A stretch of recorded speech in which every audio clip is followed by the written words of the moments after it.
Good afternoon, everyone. Bonjour à tous, and welcome to this special webinar organized by the Afro Policy Institute of the Denis and the Laura Floretta Foundation.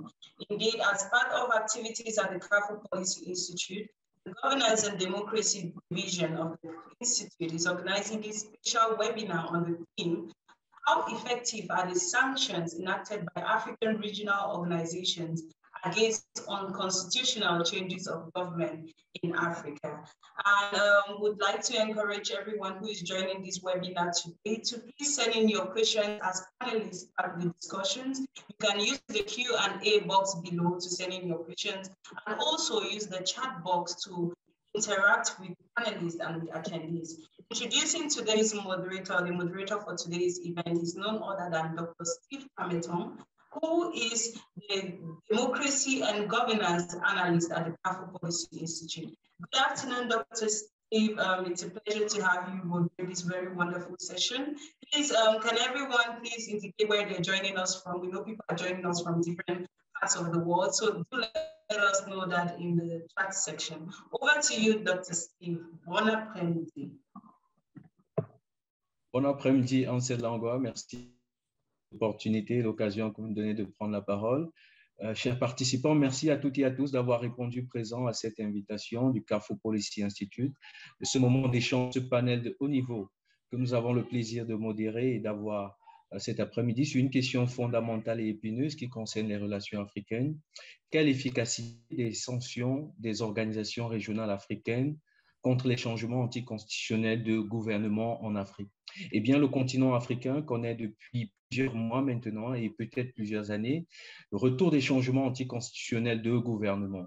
La question demeure véritablement préoccupante en dépit d'un mariopage de textes et de normes adoptés par ces organisations pour lutter et surtout combattre les changements anticonstitutionnels de gouvernement. Tenez, tout récemment encore, coup d'État manqué en Guinée-Bissau et plus tôt encore, c'était le Burkina Faso, c'était le Mali, c'était la Guinée, c'était le Tchad.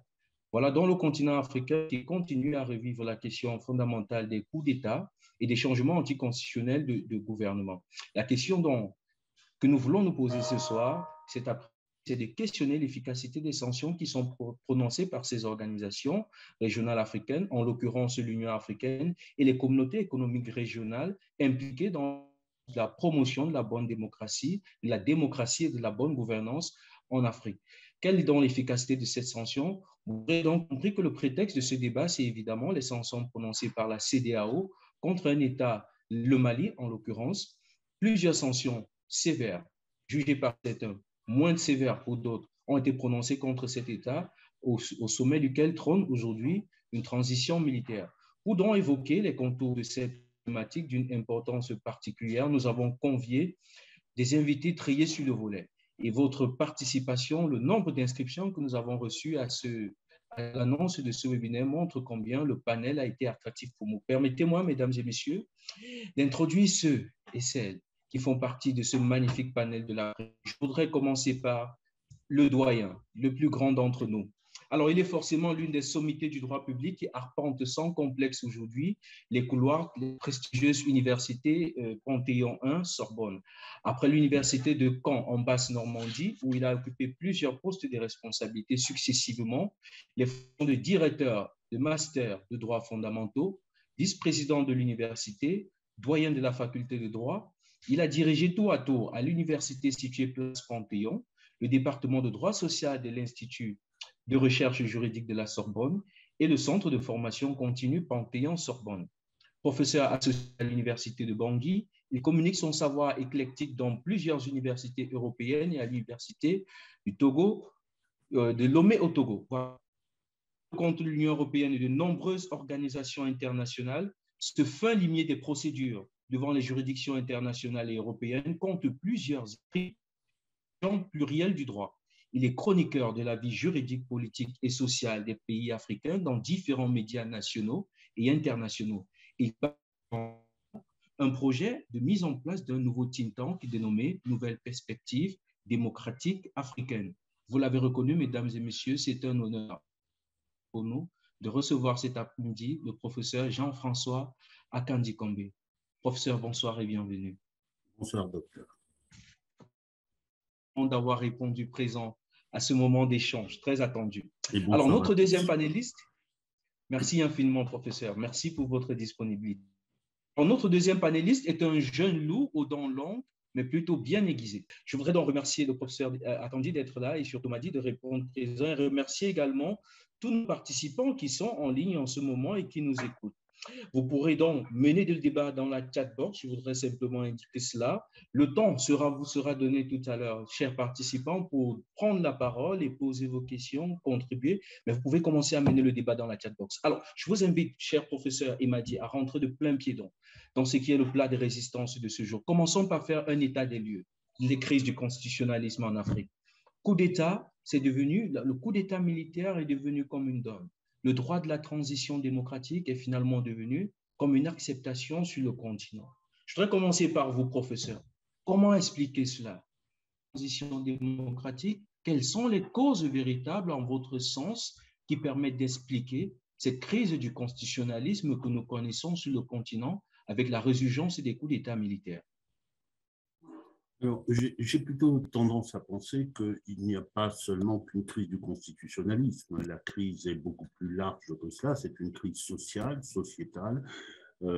Et aujourd'hui, comme pour toutes les crises sociales, il y a des causes qui sont extrêmement nombreuses. Sur le plan des institutions et sur le plan politique, évidemment, nous avons, lorsqu'on regarde le paysage des coups d'État que vous avez cités tout à l'heure, il y a un arrière-plan d'échec des processus dits démocratiques. Mais je voudrais ici préciser on dit de temps en temps que les coups d'État sont une réaction ou marquent l'échec de la démocratie en Afrique. Non. Personnellement, moi, ce que je crois, c'est que les coups d'État viennent marquer l'échec de processus qui ont conduit à une corruption de la démocratie. À faire en sorte que la démocratie ne représente plus rien. Mais il n'y a pas que ces éléments-là d'ordre institutionnel, mais qui touchent aussi aux libertés publiques, qui ne sont pas là, qui touchent à la déconnexion du pouvoir de la base sociale, de sa base sociale, et à la corruption de l'ensemble des procédures. Il y a aussi, me semble-t-il, des données d'ordre économique et social plus général, l'état de pauvreté, le problème de l'emploi, la désespérance, l'absence de projection, l'absence de possibilité de projection dans l'avenir. Tout cela fait que nous avons en Afrique des sociétés bloquées, pas seulement sur le plan politique, mais aussi sur le plan social. Donc, c'est une crise qui n'est pas seulement du constitutionnalisme, qui est beaucoup plus vaste que cela et beaucoup plus profonde, me semble-t-il. Alors, vous parlez bien de société bloquée, pour emprunter l'expression à Pierre Bourdieu, et je pense que vous convoquez tous les différents aspects. Vous avez dit que ce n'est pas simplement une crise du constitutionnalisme, mais également une crise sociale et économique. Alors, docteur Madi, à votre niveau, comment vous pouvez expliquer, comment comprenez-vous la multiplication de ces crises finalement qui finissent par impacter ce qui avait été célébré à l'orée des années 90 comme le printemps des démocraties en Afrique? Je disais merci pour la question, Dr. Steve. Je vais essayer de reculer un peu en arrière pour qu'on puisse regarder déjà la démocratie qu'on a en Afrique, comment la démocratie a été installée en Afrique. C'est ça la bonne question qu'on doit se poser actuellement. Pourquoi? Parce que si on dit on va s'attaquer directement pour dire pourquoi on a des coups d'État contre la démocratisation de nos pays, il faut regarder d'abord la démocratie que nous, on a. Bon, je pense bien que nous, notre démocratie, c'est une démocratie prêtée. C'est-à-dire c'est une démocratie qu'on a essayé de copier ce que les Européens ou l'Occident en général qui est en train d'appliquer chez eux, qui va aller avec leur environnement, leur société, leur tradition et culture. Nous, on a exactement pris la même chose sans regarder est-ce que cette démocratie qui est bien fonctionnelle au niveau de l'Occident, que ce soit en Europe ou les États-Unis, est-ce que ça peut aller avec la société africaine ou on doit regarder de quelle manière on peut essayer de pratiquer cette démocratie. Malheureusement, les pays africains n'ont pas pu faire ça parce qu'ils ont pris directement la démocratie, je peux même dire entre guillemets la démocratie européenne. Pourquoi? Parce que quand on regarde même au niveau de l'Europe ou au niveau de l'Occident, on trouve que ce n'est pas la même démocratie qui est pratiquée dans tous les pays européens et des Américains. Par exemple, le cas des États-Unis est complètement différent du Canada et ainsi que le pays européen aussi. Malheureusement, le pays africain, avec l'installation de démocratie qui était, entre guillemets, imposée par l'Occident, parce que c'est l'Occident qui a dit vers le cadre des années 90, il faut appliquer la démocratie. Le pays qui n'applique pas la démocratie, il n'aura plus le soutien ni l'assistance des banques mondiales, ni le FMI, ni le pays puissant du monde à cette époque-là. Alors, les pays africains ont été obligés de prendre celle-là, d'essayer d'appliquer la démocratie européenne en Afrique, qui ne peut pas aller avec l'environnement africain. Pas seulement ça, d'une autre part aussi qu'on peut ajouter, cette démocratie, est-ce que c'est une démocratie propre africaine? C'est-à-dire, si je dis propre africaine, est-ce que c'est une démocratie qui était de A à Z gérée par nous-mêmes, les Africains? Malheureusement, pas le cas. Pourquoi? Parce que le pays comme le Mali, à titre d'exemple, qui demande l'aide, le soutien de financer l'organisation d'une élection présidentielle ou législative dans son pays, comment ces pays-là peuvent dire que voilà, je suis démocratique alors que le financement de l'élection présidentielle ou législative dans le pays, en train de financer par l'extérieur, bien sûr, c'est cet extérieur qui peut imposer ces conditions pour dire qu'il faut faire comme ça ou faire comme cela, sinon il y aura des problèmes. Je pense bien, c'est ça qui a mené tous les problèmes qu'on a actuellement au niveau du continent africain, précisément, entre guillemets, l'Afrique de l'Ouest qui est en train de souffrir des coups d'État contre le régime constitutionnel actuel. Alors, professeur Akandi, je vous vois sourire parce que il me semble entendre dans le propos du docteur Mahdi quelque chose de fondamental. Il explique la résurgence des coups d'État militaires en Afrique, pour ne pas parler des changements anticonstitutionnels de manière générale, parce qu'on y reviendra tout à l'heure. Mais parlant précisément des coups d'État militaires, il semble indiquer que c'est parce que la démocratie a été imposée en Afrique, le mot a été lâché, imposé, et il a parlé d'une démocratie qui semble être en déphasage avec les aspirations de la démocratie africaine. Quel est le commentaire que ça vous inspire, professeur? Et je voudrais simplement pour rajouter, pour vous permettre de développer davantage, vous citez vous-même dans une autre tribune que vous avez faite, vous avez dit on ne peut pas parler de l'échec de la démocratie en Afrique, mais plutôt c'est un échec de la pratique de la démocratie qui est à la base des coups d'État militaires. Alors, je rejoins assez largement les propos du docteur Ibrahim Kanté lorsqu'il s'agit de dire que nos constitutions, nos institutions ont été calquées sur des institutions à l'extérieur. Alors, ma position, plus globalement, est un peu plus nuancée. Je crois qu'il nous faut, en tant qu'Africains, rendre aussi aux Africains ce qui leur revient. On insiste souvent sur la conférence de la Beaune comme étant le marqueur du passage des États africains à la démocratie sous contrainte, un peu comme l'a rappelé tout à l'heure le docteur Ibrahim Kanté. Mais je voudrais rappeler ici qu'avant la conférence de la Beaune, il y avait déjà eu des conférences nationales souveraines sur le continent africain. Il y a un certain nombre de pays qui avaient déjà convoqué des conférences nationales souveraines et des conférences nationales souveraines précisément parce qu'il s'agissait de projeter une mutation des sociétés africaines vers autre chose. Et les conférences nationales souveraines, bien sûr, il y a eu l'UCAS, si on peut l'appeler comme ça, l'UCAS de la France à travers la conférence de la Baule, mais même, il suffit de regarder très concrètement comment ces conférences nationales se sont mises en place dans nos différents pays pour comprendre qu'il y avait véritablement un enracinement de la pensée. Il y a une demande, pour aller à l'essentiel, il y a une demande qui est une demande africaine, ou en tout cas un cri qui est un cri africain, qui est de dire plus jamais ça, c'est-à-dire plus jamais les gouvernements autocratiques qu'on avait connus dans les années 90, plus jamais les coups d'État que l'on avait connus, plus jamais cet accaparement du pouvoir par une élite et par une minorité que nous avions connu.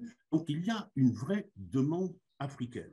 Cette demande africaine-là, qui est de dire plus jamais ça, nous voulons autre chose et nous voulons autre chose comme société politique, il me semble qu'on peut le résumer en disant que les Africains, comme aujourd'hui d'ailleurs, il y a une profonde aspiration à la liberté, à décider de son sort dans son pays à travers un gouvernement que l'on se donne et que l'on contrôle.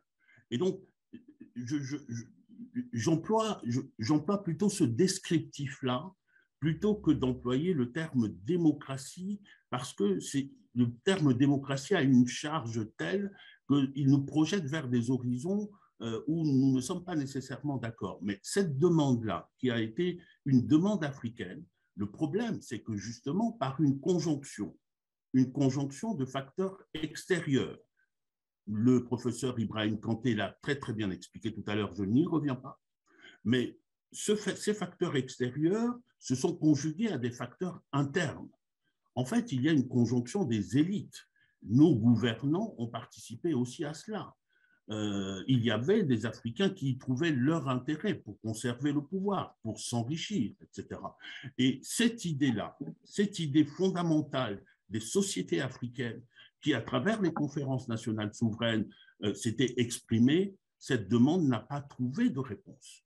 Elle a trouvé des réponses sous la forme de copies, de pâles copies de constitutions d'Occident, en plus avec je dirais, qui me pose un problème tout à fait particulier parce que nous sommes au XXIe siècle et on constate encore que les Africains souffrent d'une sorte de syndrome du petit.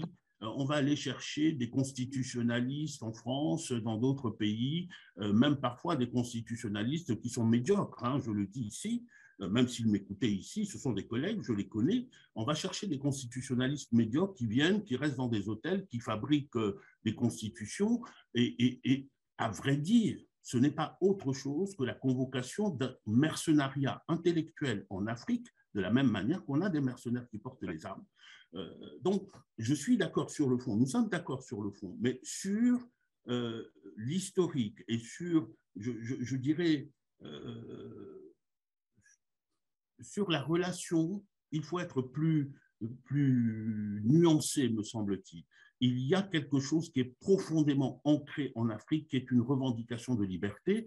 Et la démocratie, pour moi, c'est la réalisation de cette revendication de liberté et d'autodétermination. Maintenant, il appartient aux Africains de tracer les voies qui permettent d'aller vers cela, vers ce qu'ils souhaitent. Et c'est ce qu'on n'a pas réussi à faire jusqu'à maintenant.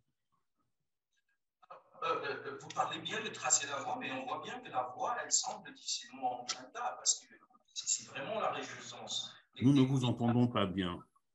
Alors, est-ce que vous m'écoutez bien? Est-ce que vous m'écoutez bien? Oui, maintenant ça va. Un petit peu, ça va mieux, ça va mieux. On va essayer de tenir le pari technologique cet après-midi. C'est un peu compliqué, mais on va tenir. J'ai bien saisi votre propos et vous parliez d'emprunter la voie. Mais malheureusement, on a l'impression que le constitutionnalisme, finalement, se fait au bout du canon. La preuve, ce sont les militaires qui sont un peu partout, qui reviennent finalement. Et vous avez essayé d'expliquer ça. Alors, je voudrais demander le rôle des organisations internationales africaines dans tout ça. On va essayer de voir d'abord leur rôle, avant d'arriver aux sanctions, avant d'évoquer la question, l'épineuse question des sanctions. Est-ce qu'il n'y a pas une part de responsabilité de ces organisations promotrices de la démocratie, qu'il s'agisse de l'Union africaine ou bien des communautés économiques régionales? Est-ce qu'elles n'ont pas une part de responsabilité dans ce qui arrive au continent, c'est-à-dire une impasse où finalement on a les militaires qui sont finalement à la tête de tous les pouvoirs? Dr Mati Kanté. Oui, merci encore une fois pour la question. Vraiment, on peut bien signaler que les organisations régionales ou même continentales, qui est l'Union africaine, ils ont vraiment une responsabilité par rapport à tout ce qui se passe actuellement dans le continent africain, notamment ce qui concerne, si on regarde la gestion, la bonne gouvernance et aussi au niveau de la sécurité. Pourquoi? Parce que si on regarde le pays qui ont connu tout ce qui est des coups d'État dans différents pays, je prends le cas d'exemple comme le Mali et le Burkina actuellement, et même Guinée, on trouve que les organisations qui sont là, que ce soit la CEDEAO, que ce soit l'Union africaine, qui voient clairement les changements qui ont mené par le président au pouvoir, et en même temps de faire ces changements-là, les organisations sont là sans réagir, sans condamner, sans rien faire. Mais c'est à partir du coup d'État mené par exemple par un petit groupe de putschistes qui vont commencer maintenant à dire qu'on va condamner tel, on va condamner tel. Je prends l'exemple de la Guinée, quand Alpha Condé avait décidé clairement de changer la constitution pour avoir un troisième mandat. Je pense bien l'Union africaine existait, ainsi que la CEDEAO qui est le chef des sanctions, de mener des sanctions contre le putschiste, il était là. Alors, le cas d'Alpha Condé en Guinée, je pense bien c'était aussi un coup d'État contre la constitution guinéenne. Mais malheureusement, ces organisations, parfois, ce qu'on explique, c'est comme ce sont des organisations, parfois, pour protéger le pouvoir dans la main de leaders qui sont sur place, mais pas pour essayer d'aller à une organisation que ce soit régionale ou continentale, au niveau de la population pour regarder comment on peut protéger, comment on peut essayer de veiller sur la population locale, regarder ce que la population lambda demande et essayer de faire des changements et d'aller vers tout ce qui concerne le développement, tout ce qui concerne la bonne gouvernance, ainsi que d'impliquer toute la population dans la vie politique d'un pays. Mais malheureusement, c'est ça qui se passe actuellement dans le continent africain, notamment chez les organisations régionales ou continentales comme l'Union africaine. Alors, si elles ont cette part de responsabilité, on voit quand même qu'elles sont promptes à réagir avec les sanctions. Restons précisément sur le cas du Mali et de la CEDEAO. Restons sur ce cas et je voudrais l'évoquer avec vous, professeur. On a vu le 9 janvier dernier la CEDEAO qui a adopté tout un appareillage de sanctions contre le Mali, les autorités de transition maliennes. C'était des sanctions d'ordre économique, gel des avoirs, fermeture des frontières, rappel des ambassadeurs et même la mobilisation de la force en attente de la CEDEAO. Certains ont jugé ces sanctions contre-productives, tandis que d'autres ont estimé qu'elles étaient irrationnelles, peut-être non proportionnelles et peut-être même encore inopportunes. Sur le cas d'espèces maliennes précisément, les sanctions qui ont été appliquées par la CEDEAO. Quel est votre commentaire, professeur? Quelle est l'analyse qu'on peut en faire? Qu'est-ce qu'on peut y comprendre? Alors, si vous permettez, docteur, permettez-moi un instant de revenir un tout petit peu aux propos pour compléter, abonder dans le sens du docteur Ibrahim Kanté, en ce qui concerne les instruments, au plan continental et au plan régional. Bon, il faut jeter l'eau du bain qui est sale, mais il faut conserver le bébé qui est très beau, parce qu'on peut en faire quelque chose un peu plus tard. Ce que je voudrais dire par là, c'est qu'il y a quelque chose dans ce qui s'est passé à la CEDEAO et au niveau de l'Union africaine qui est plutôt quelque chose dont les Africains étaient fiers, très fiers. C'est-à-dire que dans les organisations régionales, nous étions les seuls en Afrique à avoir décidé de porter l'idéal démocratique au plan régional et au plan continental, avec la charte de l'Union africaine sur la démocratie, les élections et la gouvernance, et avec le protocole de la CEDEAO sur la démocratie et la bonne gouvernance, qui d'ailleurs, dans ces termes, indique bien qu'il s'agit là d'une dynamique qui fixe des principes de convergence constitutionnelle. Et ceci, c'est un processus qui était plutôt un processus positif et qu'il faut même regarder pour l'avenir de manière positive. Maintenant, le problème, c'est la réalisation, bien sûr. Pour nos auditeurs, dans ces textes que je viens de citer, il y a, avant de pouvoir arriver aux sanctions, il y a d'abord la définition des changements anticonstitutionnels de gouvernement. C'est une avancée.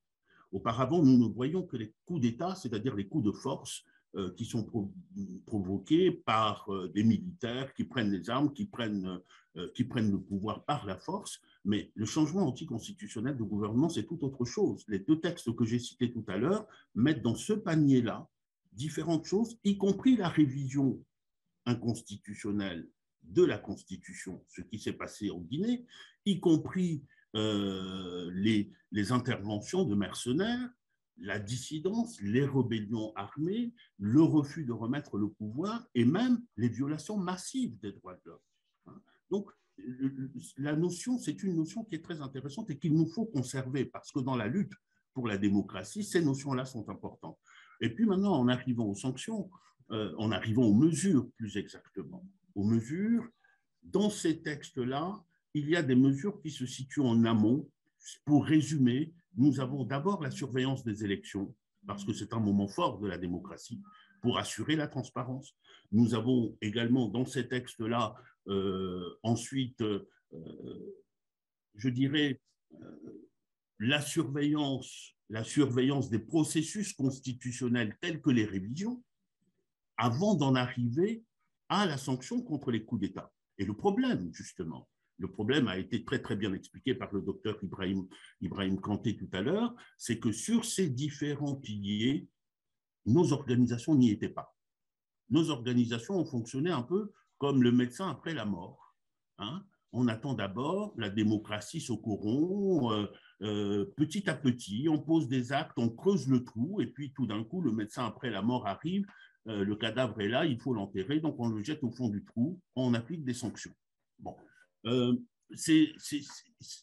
je pense que ceci est très, très grave, parce que au-delà de toutes les questions que nous nous posons, se joue quelque chose qui est la crédibilité de ces organisations, voire même leur légitimité. Leur légitimité, et dès lors que nous sommes sur le terrain de la démocratie et qu'on veut projeter ça au plan continental ou au plan régional, il n'y a pas de démocratie s'il n'y a pas de lien avec les peuples, avec les citoyens. Hein. Et par conséquent, cette coupure-là est préjudiciable. Et j'en arrive à votre question sur le Mali. Un certain nombre de mesures, les mesures qui ont été prises à l'encontre du Mali sont des mesures extrêmement graves. Des mesures extrêmement graves, lourdes. Je voudrais cependant ici faire observer que ce n'est pas la première fois que la CEDEAO applique des mesures de ce type. Il y a eu des cas par le passé où la CEDEAO a été encore plus loin et a procédé à des interventions militaires pour remettre au pouvoir le pouvoir qui était considéré comme légitime. Et les États de la CEDEAO, y compris le Mali, ont participé à ces opérations militaires. Donc, il faut vraiment prendre tous ces éléments-là en compte. S'agissant des sanctions contre le Mali, donc dans un contexte où ces sanctions-là ont perdu, où les organisations d'abord ont perdu leur crédibilité avec leur réaction face à ce qui s'est passé en Guinée, face à ce qui s'est passé au Mali même, avec cette corruption, ou plus exactement, oui, on peut parler de corruption, avec la corruption endémique, et puis avec une fraude électorale. Souvenez-vous, les coups d'État sont arrivés peu de temps après les élections. Et il n'y a pas eu d'élection plus frauduleuse que ces élections-là.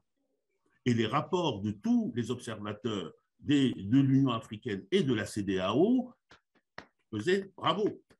Hein, cela répondait au canon. Mais pendant ce temps-là, les citoyens regardent. Ils savent ce qui s'est passé. Ils voient que même la Cour constitutionnelle est capable de dire dans le droit une chose et son contraire.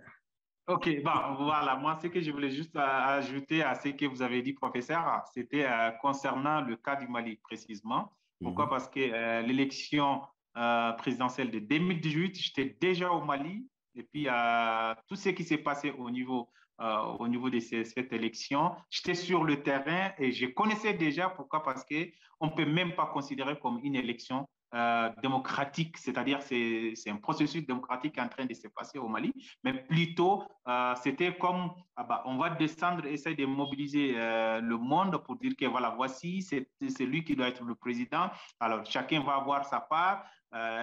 Pour vous dire la vérité, quand j'étais au Mali en 2018, on achetait des gens par 1000 francs, 2000 francs CFA, c'est-à-dire un président qui voulait avoir 5 ans de mandat. L'essentiel, c'était quoi? De mobiliser, de prendre le bus en location et mettre ça dans les différents quartiers de Bamako et puis en disant clairement, venez aller voter pour tel et puis vous aurez chacun à votre retour, chacun aura 2000 francs ou 1000 francs. Alors, c'est ça exactement, c'est ça qui était passé en 2018. Alors, ça, c'était flagrant devant les observateurs de l'Union africaine, de la CEDEAO, qui n'ont dit rien, comme vous venez de dire, professeur, alors qui applaudissaient pour dire que voilà, c'est parfait, l'élection est bien passée, et puis tout était propre. Alors que la population malienne est en train de regarder, surtout ces temps-là, ce que le pouvoir avait essayé, c'est de s'intéresser beaucoup aux ignorants ceux qui ne connaissent rien dans la politique, ceux qui s'en foutent de ce qui va se passer après. Alors, l'important, c'était pour eux, juste pour avoir 1000 francs pour acheter un kilo de viande pour une seule journée. Alors, je pense que c'est ça la situation qui s'est passée au Mali. Alors, si on dit on va bien parler du coup d'État, alors, avant le coup d'État du Mali, par exemple, on a vu déjà, c'est la population qui est descendue pour aller dire que non, ce qui se passe actuellement, que ce soit au niveau des élections ou que ce soit au niveau de la corruption, qui était un peu partout au niveau du pays. Je pense que c'est ça qui a mené, c'est ça qui a guidé la population de même aller demander le président de quitter le pouvoir. Alors, et après, maintenant, on a vu le reste, ce qui s'est passé en 2020 et jusqu'à aujourd'hui, la situation, on est toujours dans la même situation qui n'a pas de solution. Et aussi avec l'ingérence, l'ingérence de l'extérieur, que ce soit du côté de deux blocs, de partout, qui ont choisi le pays comme le terrain de concurrence. Alors, chacun, c'est comme chacun, il vient avec son pouvoir, comment il peut gagner, alors il essaie de le faire, que ce soit de faire de mettre des sanctions sur la population qui est en train de souffrir. Depuis 2012, la population malienne, chaque année, je fais le nord du Mali, la situation de la population, on ne peut même pas imaginer, mais toujours avec toutes ces situations, toutes ces difficultés, on continue à encore punir la population, comme quoi c'est la population qui est responsable de la corruption, c'est les responsables du malfonctionnement de la démocratie dans le pays, alors que la population qui n'a rien à voir avec tout ce qui se passe actuellement dans le pays. Voilà, je pense peut-être Steve, s'il est déjà revenu, on peut lui repasser la parole. Non, justement, je suis là, Madi, et tu es sur le terrain, tu as évoqué la situation du terrain qui corrobore exactement le propos du professeur. Alors, je voudrais évoquer, restant sur les sanctions. Alors, les autorités de la transition malienne ont évoqué, ils ont parlé de l'ingérence, de la manipulation de la CEDEAO par les puissances extérieures. Je les cite. En ce qui concerne les sanctions. Alors, Madi, je vais t'écouter sur cet aspect avant de passer la parole au prof. La question des sanctions. Quel est le rôle des puissances extérieures? Écoutez, déjà, le problème le cas du Mali, ça a commencé depuis le premier coup d'État. Parce que depuis le premier coup d'État, on a vu déjà tout ce qui concernait les propositions de l'équipe de transition déjà, qui étaient déjà des paroles prononcées par l'extérieur, avant des CEDEAO déjà, pour dire que voilà, on demande à la junte malienne, c'est juste de donner le pouvoir, de remettre le pouvoir à un civil qui va diriger la transition. Ça, c'était déjà des paroles qui viennent de l'extérieur du continent. Ce n'est pas de la CEDEAO au début. Et après, maintenant, la CEDEAO continue à aller sur la même voie. Et après, maintenant, on a eu un président de la transition civile, même si c'était un retrait de l'armée, avec un premier ministre civil aussi. Et du coup, au niveau du Mali, à ce temps-là, on a eu beaucoup de changements au niveau du Mali, parce que tout ce temps-là, j'étais déjà au Mali. Ce qui s'est passé au Mali à ce temps-là, c'était vraiment un peu difficile. Pourquoi? Parce que c'est des manipulations internes qui s'est passé à ce temps-là. Je pense bien que le putschiste ne voulait pas tomber dans le même calebasse que Amadou Aya Sanogo. C'est la raison pour laquelle ils ont mené encore le deuxième coup d'État, c'est-à-dire pour qu'ils ne soient pas dans la prison eux tous, et puis de passer par la voix d'Amadou Aya Sanogo. Ils ont essayé de changer, de faire un autre coup d'État pour dire que voilà, voici ce qu'on va faire, ça sera sur telle base. Alors, quand le deuxième coup d'État est intervenu, effectivement, avant les sanctions, déjà, on a entendu déjà paraphraser de certains responsables français qui disaient écoutez, ce qu'on va faire, on va soutenir la CEDEAO de sanctionner le Mali pour que la junte fait retour. Paraphraser un peu le responsable français. Alors, après quelques jours, c'est vraiment effectivement les mêmes sanctions qui ont été proposées plus ou moins à Dakar, qui ont été adoptées par la CEDEAO. Et si on regarde aussi ces sanctions qui ne sont pas citées nulle part de traité de la CEDEAO, de sanctionner la population, une population, de leur couper leur nourriture, leur eau, tous ceux qui ont comme des sources de vivres, on a essayé de couper tout ça au niveau de la population. Alors que les mêmes sanctions ont été, sanctions ont été posées comme une question le président nigérien en lui demandant est-ce que vous allez sanctionner le Mali, fermer les frontières, faites celle-là. La réponse était exactement pour dire que non, ces sanctions ne sont pas adoptées par CEDEAO déjà, ce n'est pas dans le texte de CEDEAO qu'on va faire, mais on va continuer à faire la négociation avec l'autorité malienne pour trouver une solution par rapport à la crise qui existe actuellement au Mali, en regardant aussi que la situation du Mali est un peu différente de certaines situations en Afrique, c'est-à-dire c'est une population qui souffre déjà de terrorisme, de conflits intercommunautaires, et les gens n'arrivent même pas à faire leurs activités économiques. Par exemple, au nord du Mali, au centre du Mali, tout est arrêté, tout ce qui concerne les activités économiques et sociales. Voilà, je pense bien, par rapport aux sanctions, c'est un peu compliqué. C'est ça qui a poussé, pour terminer, la population de soutenir l'autorité de transition. Même si on regarde au début, il y avait une grande partie ou une partie de Maliens qui étaient contre tout ce qui était proposé au niveau de la transition. Mais quand ils ont vu que la CEDEAO est en train de fermer toutes les portes devant la population malienne, pas le pouvoir, l'autorité malienne, mais plutôt la population malienne, alors la population malienne a commencé à se mobiliser pour dire qu'on est d'accord avec la transition, on n'est pas d'accord avec toutes les sanctions que la CEDEAO est en train d'appliquer ça sur la population malienne, parce que ce n'est pas de sanctionner le leader, mais plutôt c'est de sanctionner la population locale qui n'ont rien à voir avec la situation qui se passe dans le pays. Merci infiniment, Madi. Alors, professeur, on a vu une démonstration de puissance, on va dire ça comme ça, une réponse de la GEL contre les sanctions. La CEDEAO, on a vu toute une mobilisation de la population malienne. Est-ce qu'on peut interpréter ça comme un rejet de la population, comme une exaspération de la population malienne contre ces sanctions qui ont été prononcées par la CEDEAO parce qu'elles estiment que ces sanctions sont injustes? Quel est votre avis? Bien sûr qu'il y a cela. Il y a une réaction de la population. Je pense que la CEDEAO, j'ai commencé dans mon propos liminaire tout à l'heure par dire qu'il y avait quelque chose d'assez grave pour l'avenir qui se jouait avec cette affaire des sanctions, parce qu'ils sont prononcés, ils deviennent le moment où la défiance à l'égard des organisations est en train de se faire.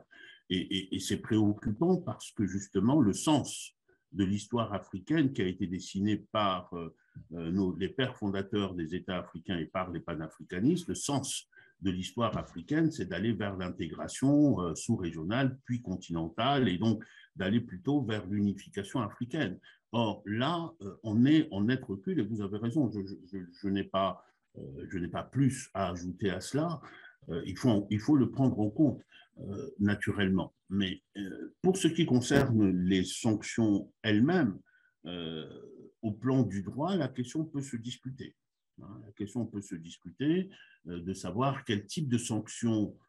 Est-ce que la CEDEAO ne peut prendre que des sanctions qui figurent dans son texte? Parce que dans le protocole de la CEDEAO, il y a une ouverture à la fin de l'énumération des sanctions, auquel on ne fait pas attention. Et cette ouverture-là est une ouverture qui globalise. C'est une liste non limitative, si vous voulez. Et donc, la question, mais cette question juridique-là, à la limite, est peu importante. Elle est peu importante, sauf que le gouvernement malien avait immédiatement indiqué qu'il allait attaquer et voulait donner une dimension juridique à la chose. Ça, c'est encore une autre question. Mais les sanctions n'ont jamais été une solution. C'est la raison pour laquelle je regrette profondément, j'avais insisté tout à l'heure, sur un certain nombre de dispositifs qui sont prévus dans le cadre de la CEDEAO et qui, de mon point de vue, sont des dispositifs beaucoup plus vertueux qui permettent de sauvegarder la démocratie pendant qu'elle est là, de la faire vivre à travers notamment des élections pour laisser les citoyens choisir leurs gouvernants. Hein, et pourquoi ne pas appliquer la sanction à ce moment-là? Pourquoi ne pas appliquer la sanction lorsque il y a des tentatives de révision inconstitutionnelle du gouvernement dont l'objectif est de ne pas assurer la transmission du pouvoir? On est là dans des manœuvres qui sont des manœuvres profondément antidémocratiques. Autrement dit, la CEDEAO comme l'Union africaine ont tout à fait les moyens, avaient les moyens, et ils les ont encore, de faire vivre la démocratie et de le faire vivre au profit des citoyens. Parce que en agissant pour des élections transparentes et libres, en agissant pour qu'il n'y ait pas de captation ou de fraude à la Constitution, ou en agissant pour que les citoyens puissent avoir la liberté d'expression, puissent circuler librement, ne puissent pas être emprisonnés. Je vous citais tout à l'heure dans les textes, les violations massives des droits de l'homme peuvent donner lieu aussi à des sanctions. Au lieu de faire, comme je le disais tout à l'heure, le médecin après la mort, la question de la sanction, il n'y a jamais de bonne sanction. Dans la vie internationale, lorsqu'on arrive sur le terrain des sanctions, on est dans des relations d'État à État ou d'organisation à État. On sanctionne un État. On fait comme si, derrière cet écran étatique, il n'y avait pas des êtres de chair et de sang comme vous et moi qui avaient des activités, qui ont besoin de manger, qui ont besoin de se nourrir, qui ont besoin d'envoyer leurs enfants à l'école. Et donc, à chaque fois qu'il y a des sanctions qui sont prononcées, il y a de la souffrance pour la population. Et c'est un élément qui devrait n'être qu'un élément de dernier recours. Mais pour qu'il soit de dernier recours, il faut avoir fait la preuve que nous sommes intervenus en amont et que nous avons échoué. Mais tel n'est pas le cas. Alors, si la sanction, finalement, elle n'est pas la solution, je voudrais convoquer le cas du Mali pour mieux comprendre les sanctions, parce que c'est vraiment le cœur. Est-ce que, je veux dire quoi, la défiance vis-à-vis des sanctions prononcées par la CEDEAO ne se justifie pas par la disparité qu'on a observée? Regardons par exemple la Guinée. La Guinée qui fait partie de la sous-région de la CEDEAO. Regardons par exemple le cas de Burkina Faso. Alors, comment comprendre ces sanctions à géométrie variable? D'un côté, on a des sanctions assez fortes contre le Mali et pourtant, au Burkina Faso, en Guinée, on a vu la CEDEAO un peu plus modérée et même l'Union africaine. Est-ce que finalement, la défiance vis-à-vis des sanctions n'est pas due à ces sanctions à géométrie variable? Maggie. Oui, ce que je voulais juste dire ici, je vais être très bref. Écoutez, au niveau de la CEDEAO, je pense que ma première thèse, c'était sur la CEDEAO. À cette époque-là, c'est pour cela que je disais la CEDEAO avant 2015 et la CEDEAO après 2015, il y a vraiment une grande différence entre les deux CEDEAO. Pourquoi je dis ça? Parce que la CEDEAO avant 2015, c'était une CEDEAO qui se dirigeait vers, si on peut dire, vers une CEDEAO du peuple, pas une CEDEAO des dirigeants. Mais à partir de 2015, la CEDEAO a pris une autre vision complètement différente de la première voie, qui est devenue maintenant la CEDEAO des dirigeants. C'est-à-dire, si on est d'accord avec tel dirigeant, alors si on fait un coup d'État contre ces messieurs dirigeants, alors il y aura un problème. Pourquoi? Parce que les sanctions qui vont être adoptées, ça sera complètement différent. Un gens qu'on n'est pas d'accord avec lui, et puis on fait un coup d'État contre lui, plus ou moins, la CEDEAO peut tolérer les putschistes qui sont actuellement, qui ont mené le coup d'État contre ces dirigeants qui n'est pas très aimé ou qui n'étaient pas d'accord avec les restes des dirigeants sur certaines choses.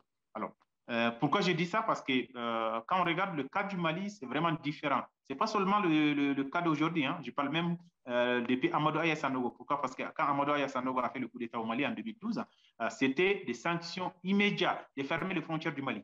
C'est-à-dire sans passer par la première étape qui était d'abord de sanctionner tout ce qui est la participation du pays dans les activités de la CEDEAO et tout ça. Et après, maintenant, de venir en deuxième étape, c'était la première étape de fermer complètement les frontières. Quand on regarde dans d'autres pays, comme le cas de Guinée, Steve, vous venez de citer tantôt, et le cas du Burkina, on n'a pas pris les mêmes sanctions exactement comme ce qui s'est passé au niveau du Mali, en fait. Alors, même ce qu'on avait imposé encore, ce n'était pas le même. Alors, dans ce cas-là, c'est la raison pour laquelle la jeunesse ouest-africaine, précisément entre guillemets la malienne, qui montre que la CEDEAO n'est pas là pour la population, mais plutôt la CEDEAO est là pour le dirigeant, pour protéger le dirigeant et puis d'essayer de garder tous ceux qui sont au pouvoir et puis puissent continuer et faire leur activité ensemble. Pas seulement ça, avant 2015, moi quand je faisais des rencontres au niveau de la CEDEAO, tout ce que j'ai pu accueillir en tant qu'étudiant-chercheur, en tant que doctorant, c'était le dirigeant qui montre clairement que la CEDEAO est là pour la population.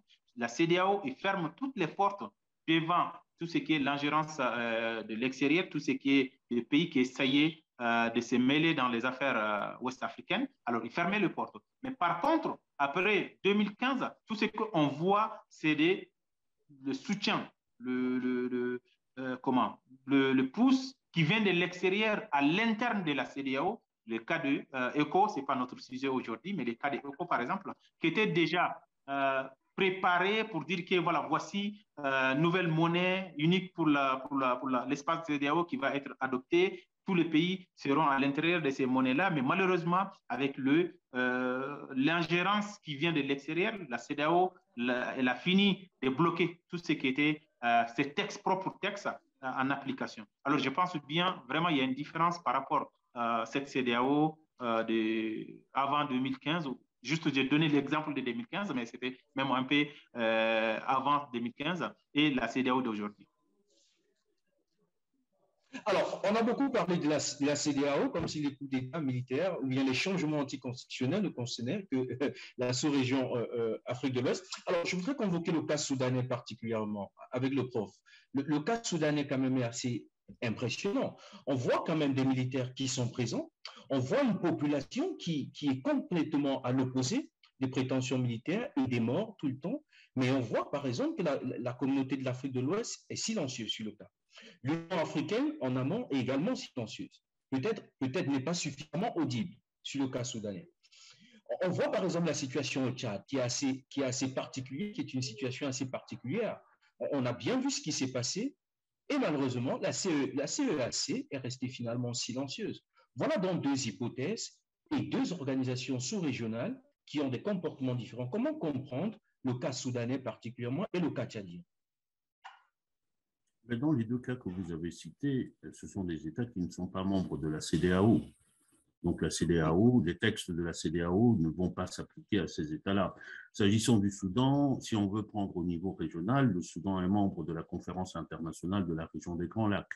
La Conférence internationale de la région des Grands Lacs a un petit texte qui est un protocole sur la bonne gouvernance, mais qui n'est pas un texte aussi fort que le texte de la CEDEAO et surtout la Conférence internationale de la région des Grands Lacs n'a pas les mécanismes que la CEDEAO a mis en place. Donc, il n'y a pas d'antécédent d'une sanction par la Conférence internationale de la région des Grands Lacs. Autrement dit, malgré ce texte-là, c'est un vide.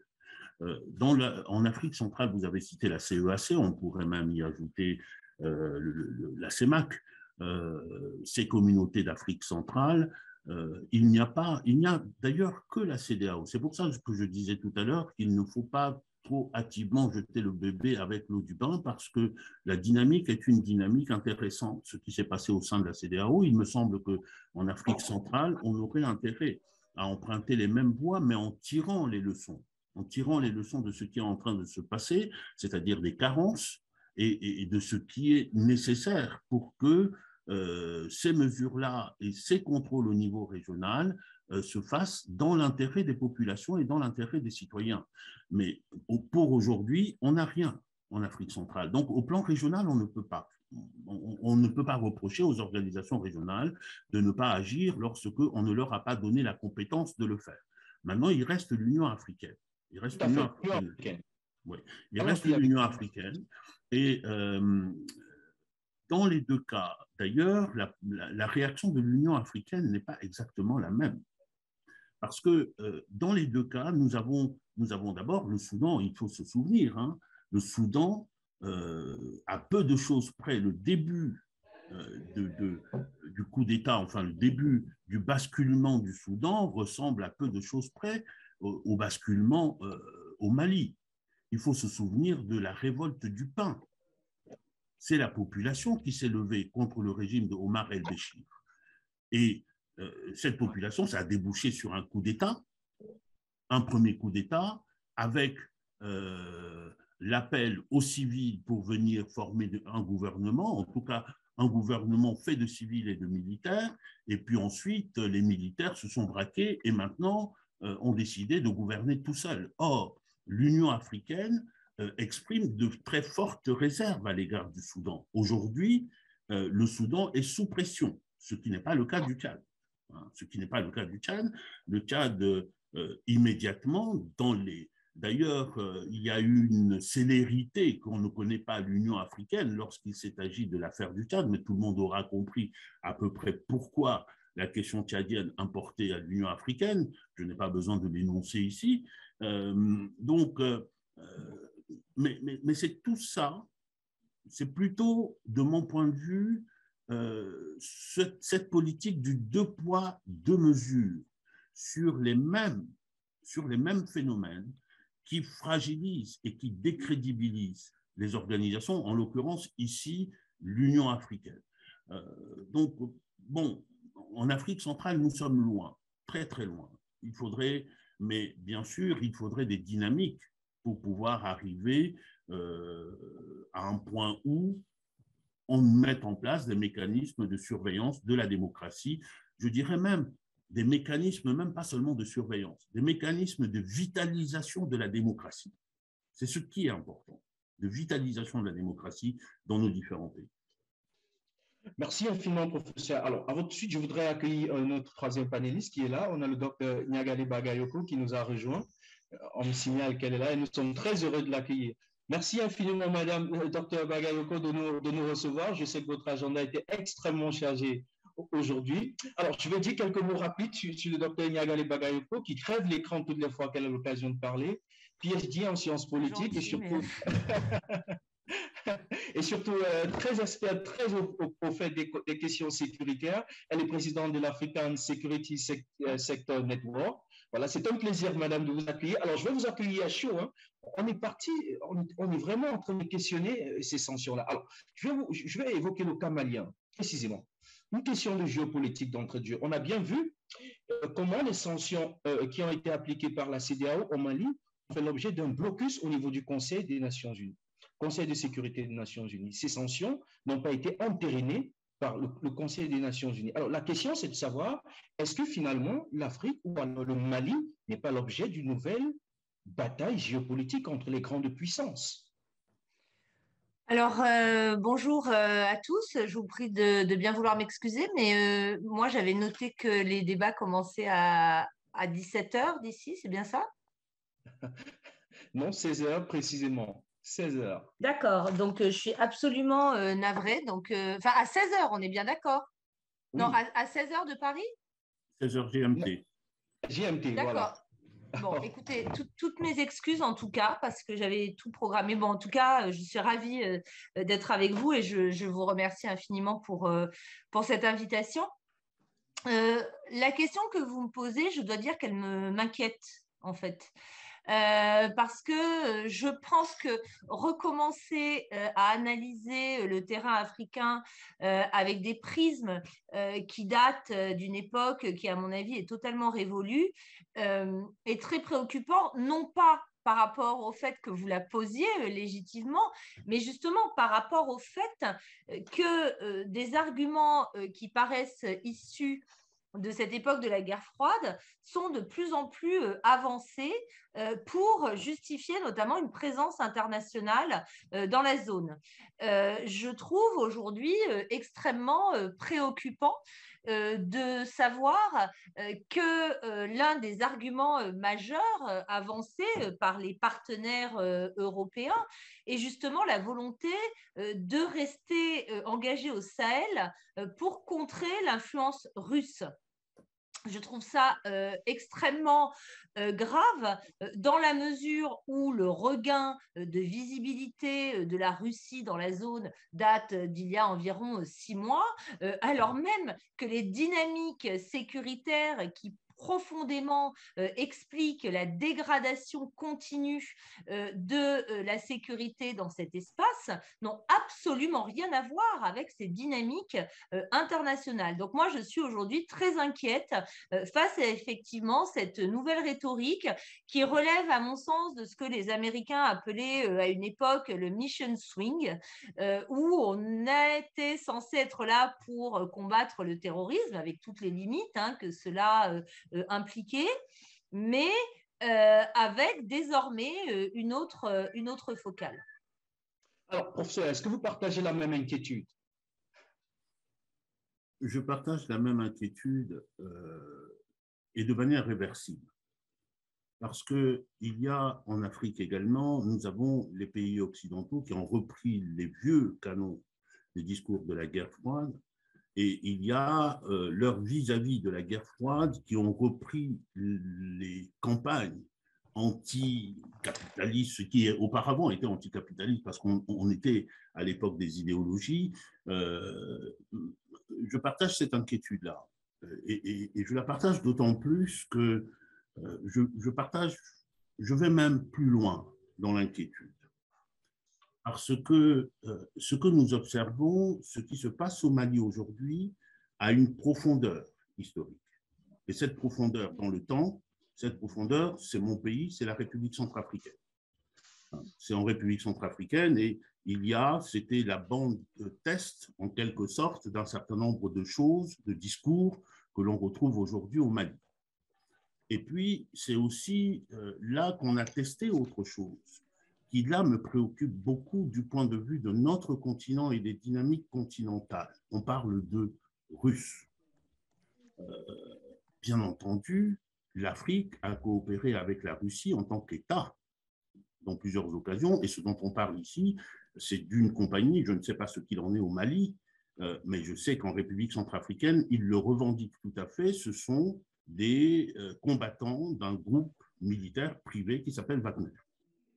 Et j'évoque cela parce qu'aujourd'hui, nous avons des discours d'Africains qui consistent à dire « nous sommes souverains, et puisque nous sommes souverains, nous avons le droit de coopérer, d'appeler quiconque, fût-ce des mercenaires, même des mercenaires. » Et ce point-là ne cesse pas de me tracasser parce que quand on regarde l'histoire de l'Afrique, et notamment de l'organisation de l'unité africaine, un des dossiers qui était un dossier phare de la libération de l'Afrique, c'était la lutte contre le mercenariat. Les jeunes générations ne savent pas que dans le monde entier, la première organisation qui s'est donné une convention interdisant le mercenariat, c'était l'Organisation de l'Unité africaine. Parce que c'était conçu précisément comme une manière pour les Africains de se réapproprier leur destin face aux grandes puissances et face aux puissances extérieures.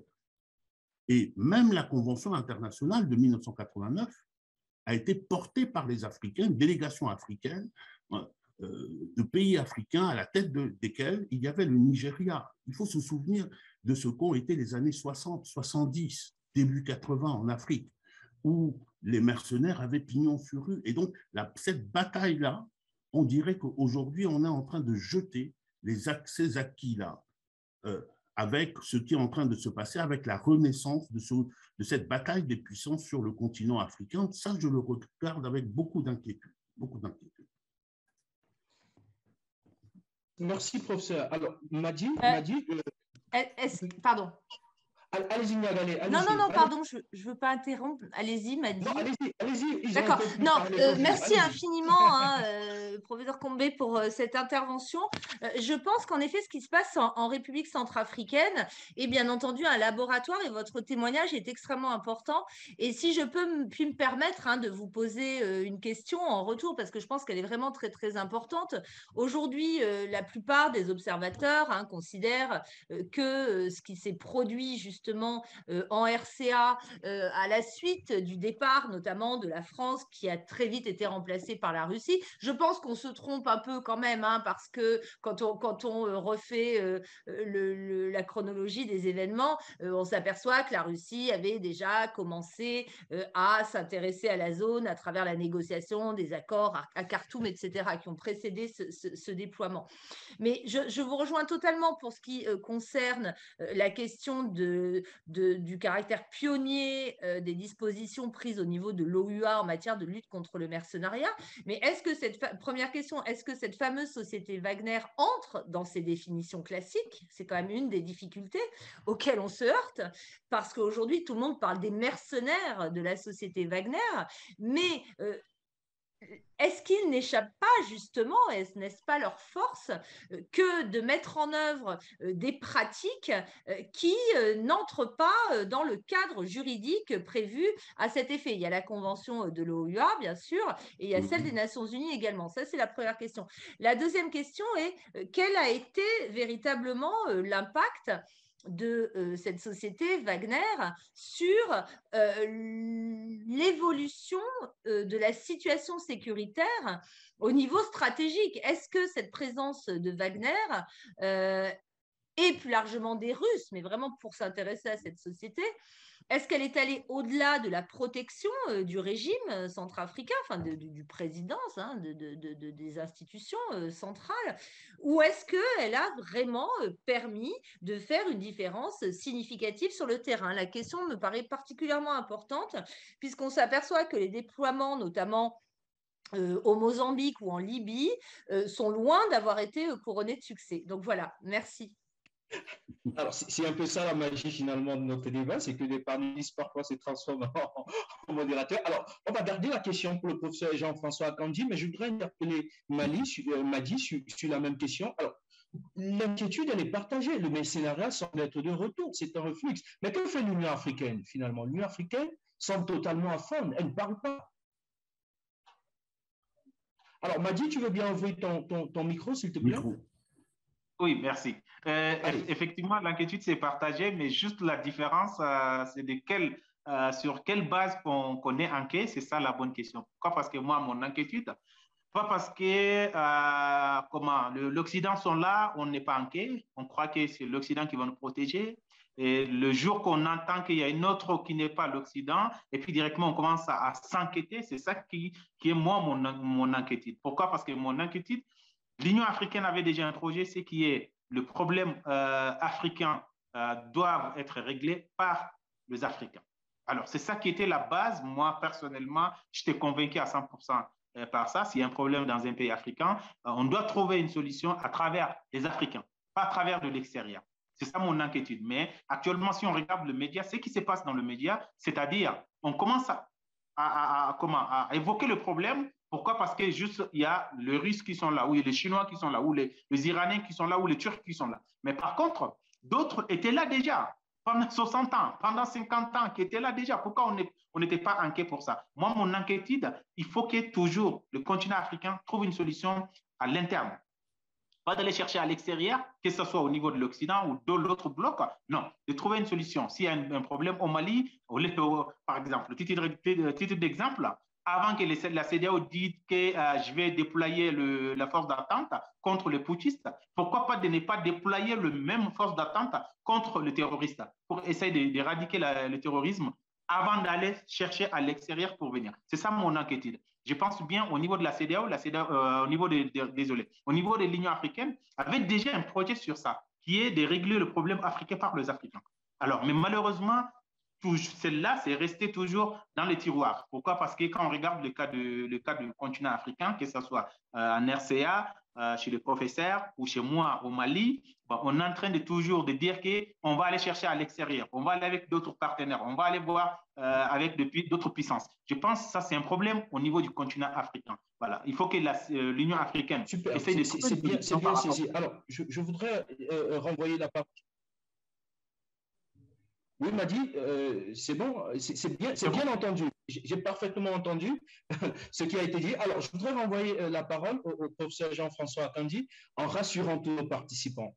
On prendra quelques minutes pour permettre à Dr Niagalé de s'exprimer davantage. Ils auront l'occasion de s'exprimer. Donc, il y a un temps prévu pour les participants, vous prendrez la parole. Mais permettez vraiment qu'on échange et que les panélistes aient le temps de donner. Et puis ensuite, on vous donnera la parole. Alors, les questions posées par le Dr Niagalé, le professeur, avant que je ne place la mienne, rapidement, quelques réponses rapidement. Oui, très rapidement. Très rapidement, de mon point de vue, les combattants de la société Wagner répondent exactement à la définition du mercenariat. Il y a 3 éléments dans la définition juridique du mercenariat. Ce sont des personnes qui sont engagés pour combattre en tant que combattants. C'est un premier élément. En Centrafrique, ils combattent. Le deuxième élément, c'est qu'ils ne font pas partie d'une armée régulière. d'un État. Ce n'est pas le cas, c'est une armée, c'est une société militaire privée.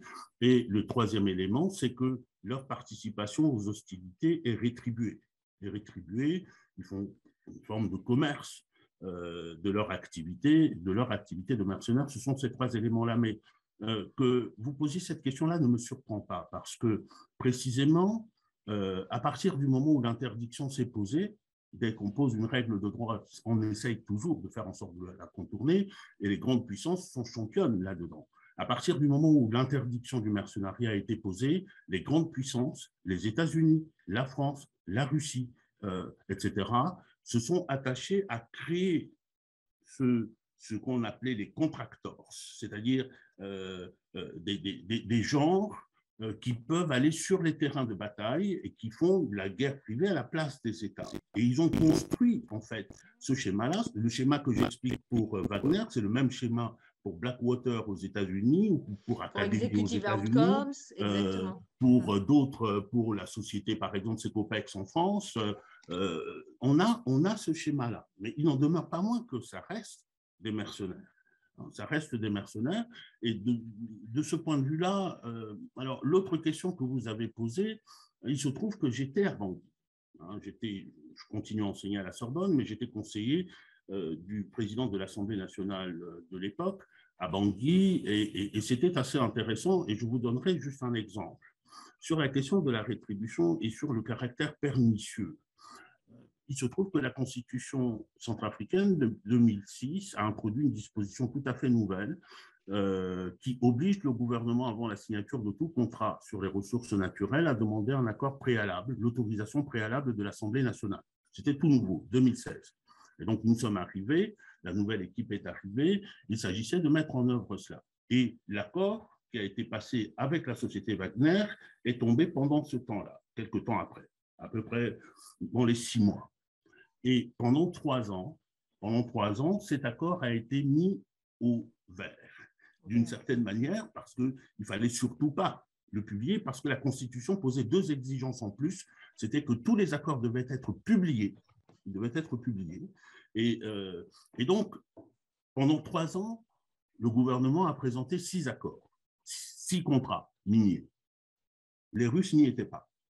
La société Wagner n'y était pas. Il y a eu des opérations politiques qui se sont organisées, destitution du président de l'Assemblée nationale, remplacé par un proche du président. Comme par hasard, 1 mois plus tard, on a vu apparaître 125 contrats. 125 contrats miniers. Et qui n'ont pas été publiés. Voilà la réalité des choses qui se passent lorsque nous parlons de défense de nos intérêts. Or, cette disposition a été mise dans la Constitution. Pourquoi? Parce qu'il y a eu ce qu'on a appelé le Forum de Bangui, qui est une sorte de conférence nationale souveraine, qui s'était réunie avec des représentants de toutes les provinces, qui avaient dit « nous ne voulons plus ». D'ailleurs, l'ambassadeur de France avait été apostrophé de façon extrêmement violente lors de ce forum. « Nous ne voulons plus qu'on exploite des choses sous nos pieds et que nos enfants ne s'habillent pas, n'aillent pas à l'école, ne fassent pas. Donc, nous voulons qu'on mette dans notre Constitution là, que ces ressources sont à nous et que ceux qui vont les gérer, il faut qu'ils les gèrent de manière transparente. » D'accord. Et merci. Voilà, je m'arrêterai à cela. Nous n'avons pas trop le temps de faire des analyses, d'autres analyses. On pourrait se retrouver une autre fois. Évidemment. Et le Carrefour Policy Institute peut servir de plateforme pour organiser tout un autre débat autour. Et je pense que nous avons pris la piste. Alors, je voudrais recentrer un peu tout ça avec le docteur Niagalé. Alors, aujourd'hui, je voudrais analyser avec vous la pertinence de l'argument sécuritaire. La junte malienne ou alors les autorités de transition disent nous restons au pouvoir parce qu'il y a une crise sécuritaire. Il faut répondre aux périls sécuritaires. Alors aujourd'hui, on a comme l'impression qu'il y a un duo ou alors un dilemme. Pour vous, où se situe, où doit être marqué le curseur? Le retour prioritaire à l'ordre constitutionnel ou alors la crise répondre aux besoins de la crise sécuritaire? Où placer le curseur exactement? Alors, tout d'abord, en un mot, hein, je rejoins tout à fait mon collègue, Madi Ibrahim Kanté, pour considérer que ce sont avant tout les situations endogènes, les situations conçues à l'échelle nationale et locale qui sont l'avenir, hein, des solutions qui pourront être trouvées. Et je suis en effet très sceptique vis-à-vis de la multiplication de ces accords avec des partenaires aussi diversifiés soient-ils. Et je m'avance à considérer que l'échec que l'on constate aujourd'hui, hein, de la part des intervenants européens, français, etc., va se reproduire pour ce qui concerne les intervenants russes, parce que leur approche n'est pas fondée sur une connaissance intime de l'environnement, contre laquelle se heurtent tous les intervenants extérieurs, et je ne pense pas qu'ils y fassent exception. Pour répondre à votre question, il est une évidence aujourd'hui qu'on se trouve à la fois dans une crise que je résumerai par deux expressions. D'une part, une exaspération sécuritaire du côté des populations, et d'autre part, une forte désillusion démocratique.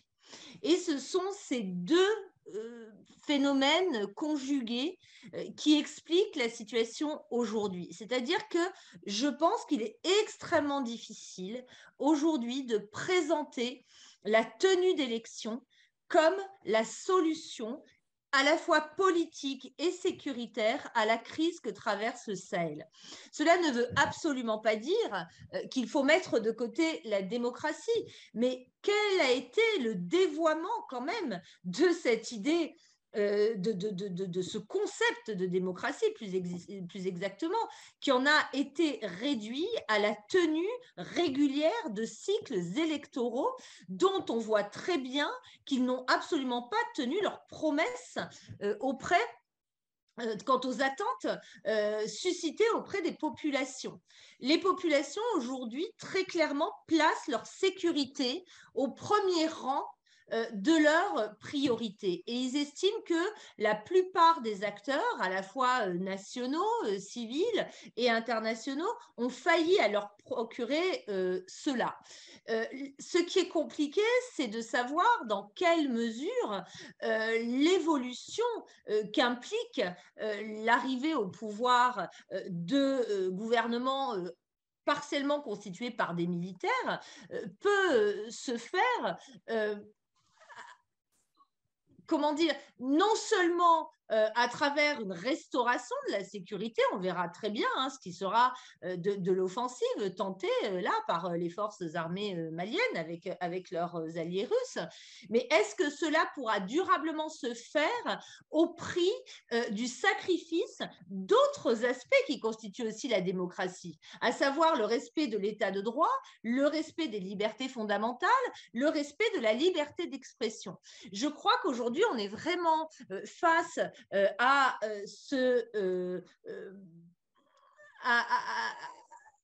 cette situation, à la croisée des chemins, selon moi, qui va déterminer si des autorités non désignées selon des procédures démocratiques peuvent arriver à modifier la situation sécuritaire. Si elles n'y arrivaient pas, et si le contrôle social établi n'était pas suffisant, elle pourrait elle aussi être balayée extrêmement rapidement. Donc, il est possible que la démocratie soit sacrifiée aussi bien que la sécurité. On comprend bien que c'est un véritable dilemme et je peux comprendre la peine qu'on a vraiment à mettre le curseur. On comprend bien parfaitement. Alors, je voudrais regarder dans la chatbox pour donner un peu la parole à nos participants parce que le débat aussi se fait de ce côté-là. Alors, il y a M. Amadou Seou qui nous dit c'est assez radical d'accuser la démocratie ou de parler de l'échec de la démocratie. Les pays qui ont connu ces coups d'État militaires ont une habitude de régime militaire, qu'il s'agisse du Mali, du Burkina, de la Guinée, Conakry ou du Tchad, c'est pratiquement des situations similaires. Pourquoi ne pas y voir une volonté des militaires de continuer à contrôler le pouvoir politique, de corruption et donc d'accaparement des maigres ressources de l'État? Allez, c'est une question qu'il se pose de ces manières, il se dit finalement, les militaires, ils sont animés par l'appât du gain et la quête du pouvoir. Alors, il y a un autre, M. Amadou Séou, toujours, qui nous dit l'armée malienne est incapable de lutter contre le terrorisme, de garantir l'intégrité du pays ou sa sécurité. C'est juste une armée de coup d'État, une armée devenue une menace pour la stabilité politique du pays et sa sécurité, une armée gangrénée par la corruption et ses collusions avec les groupes criminels. Oh là, il y a un peu de passion, hein. On sent que vraiment, il y va sans mesure. Alors, on va regarder encore. Il y a un autre qui nous dit les sanctions ne concernent pas les denrées alimentaires. Ce n'est pas vrai. Alors, il s'agit précisément des sanctions contre le Mali. Alors, il y a un autre panéliste qui nous dit par rapport à cette présence, la présence de Wagner. Bon, je ne voudrais pas beaucoup qu'on débatte sur Wagner. On s'est donné l'engagement de discuter de Wagner. On aura l'occasion de faire une autre plateforme là-dessus. Okay, ne vous inquiétez pas. Alors, s'il vous plaît, j'aimerais savoir concrètement, peut-on dire que les sanctions de ces organisations sont efficaces? Merci. Alors, c'est M. Dany Darel. Alors, je voudrais demander au docteur Niagalé, parce que le prof Akandi s'est prononcé sur la question des sanctions. Il a dit, lorsqu'on va aux sanctions, ça veut dire que toutes les voies de négociation ont complètement échoué. Alors, elles ont échoué. Alors, est-ce qu'on peut parler d'efficacité dans ce sens? Docteur Niagalé. Alors moi, je ne suis absolument pas économiste, tout d'abord, et d'autre part, je ne réside pas au Mali actuellement, donc il m'est assez difficile de me prononcer tout d'abord sur l'efficacité de ces sanctions.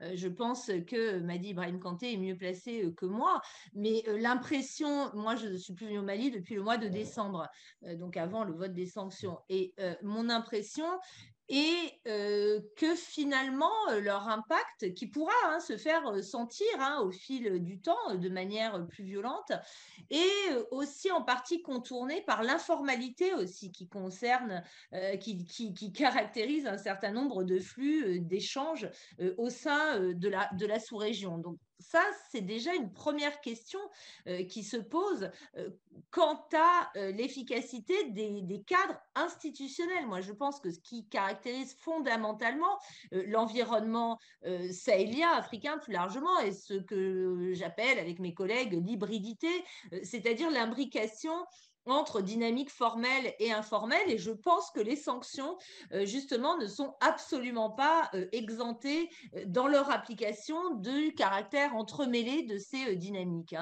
Monsieur Kanté me corrigera ou pas. Ça, c'est le premier élément. Pour ce qui est de la question de savoir si le vote de sanctions signifie l'épuisement de toutes les autres voies de recours et de négociation, oui, bien sûr, dans une certaine mesure, mais c'est surtout qu'elles contribuent à délégitimer une organisation qui était en quête d'une réaffirmation. C'est-à-dire qu'on s'aperçoit que la violence supposée de ces sanctions a priori vis-à-vis des populations elles-mêmes et non pas de l'État en tant que tel, même si l'État, bien entendu, est affecté aussi dans son fonctionnement.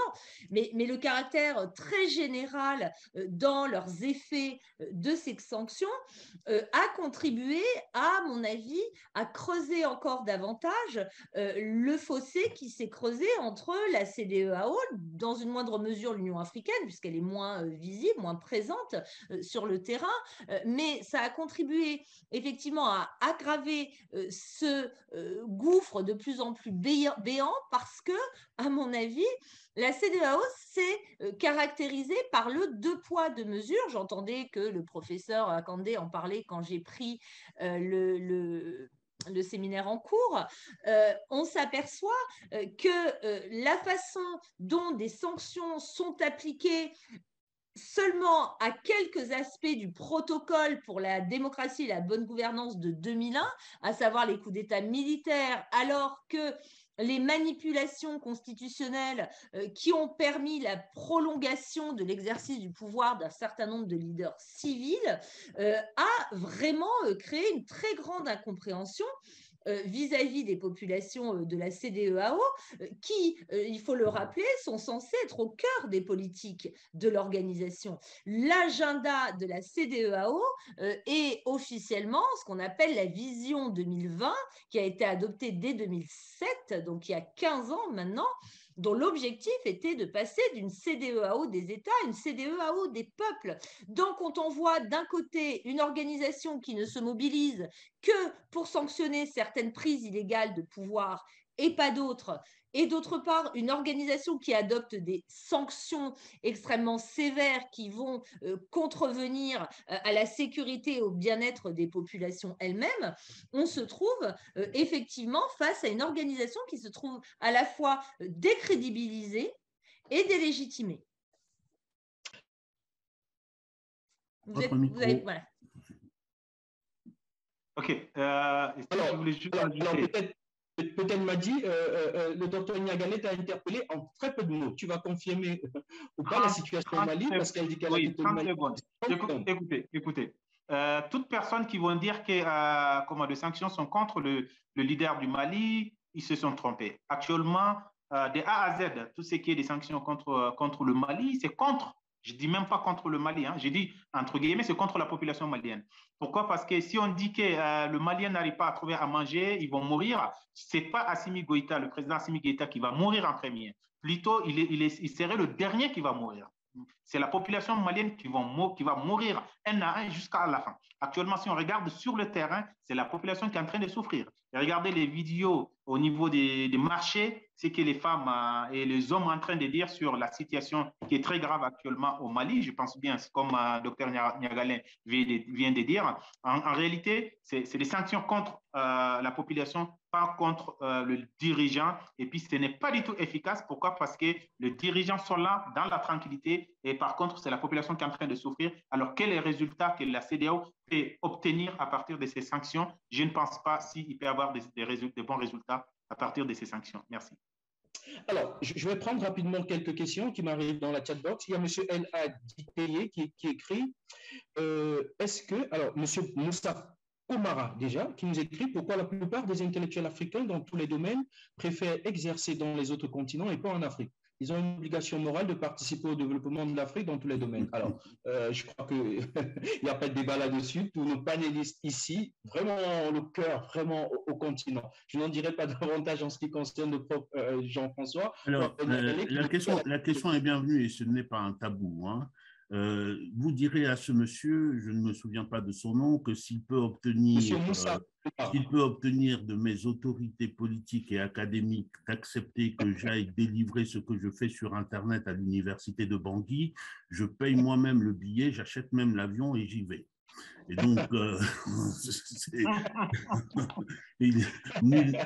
comme vous le savez bien, nul n'est prophète dans son pays. D'où d'ailleurs, je profite de l'occasion pour remercier tous ceux qui m'offrent la parole, le micro, pour que je puisse exercer. Alors, je remercie ce monsieur pour sa question qui m'a permis au moins de dire ça.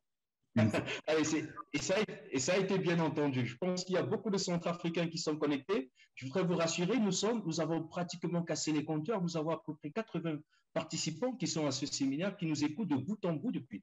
Alors, je voudrais prendre cette question de M. Haditeye. Est-ce que les sanctions ne vont pas fragiliser la CEDEAO en Afrique francophone? Je crois que le docteur Niagalet a apporté une réponse claire et précise sur la question.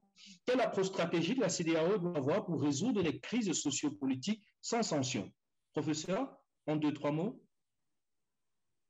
Résoudre les crises sans sanctions. Je crois que je me suis très largement exprimé sur ce point.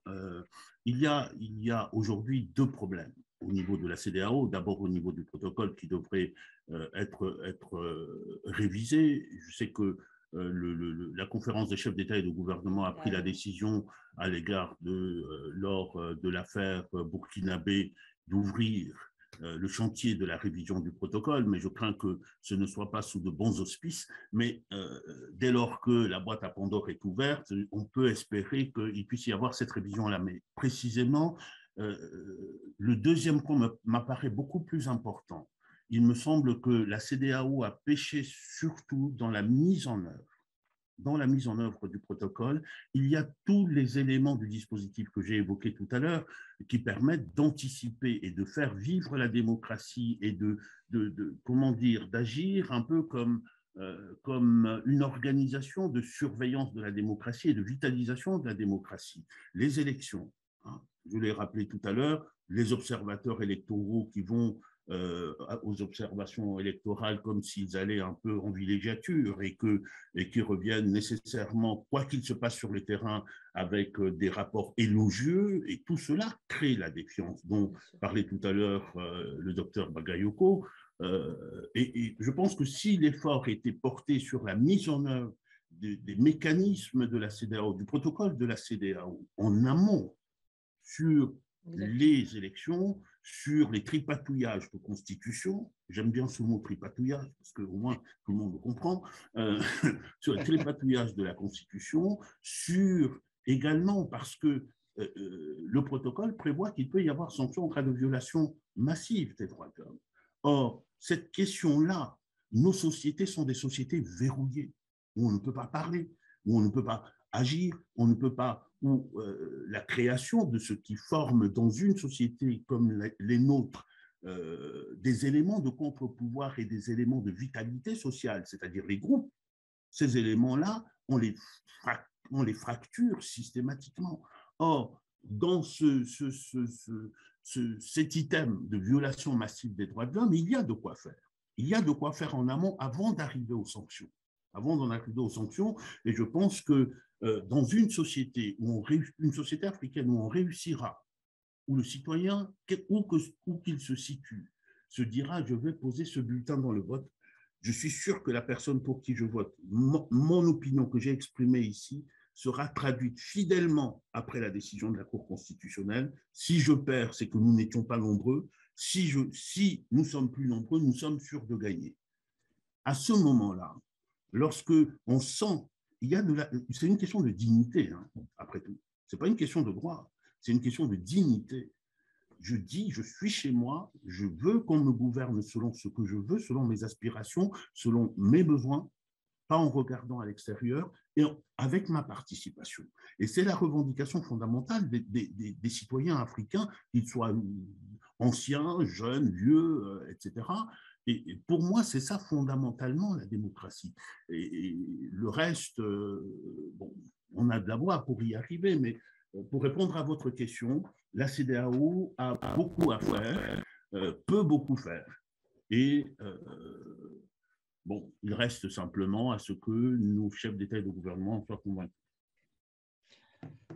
Oui, Niagale, vas-y, oui. Allez-y. Je partage tout à fait ce point de vue. Quand on parle de révision de ce protocole de 2001 de la CEDEAO sur la démocratie et la bonne gouvernance, qui n'a pas seulement été annoncé à l'issue du sommet extraordinaire consacré au Burkina Faso, il a été annoncé dès la fin de l'année dernière.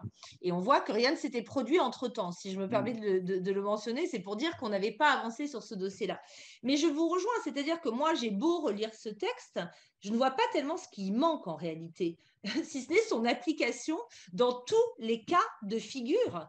La démocratie a été en grande partie vidée de sa substance et je suis tout à fait d'accord pour dire que son application doit se vérifier au quotidien, y compris par des sanctions qui seraient appliquées en cas de violation des droits de l'homme, de la liberté d'expression, de l'état de droit, etc. Ce n'est pas ce qui s'est produit.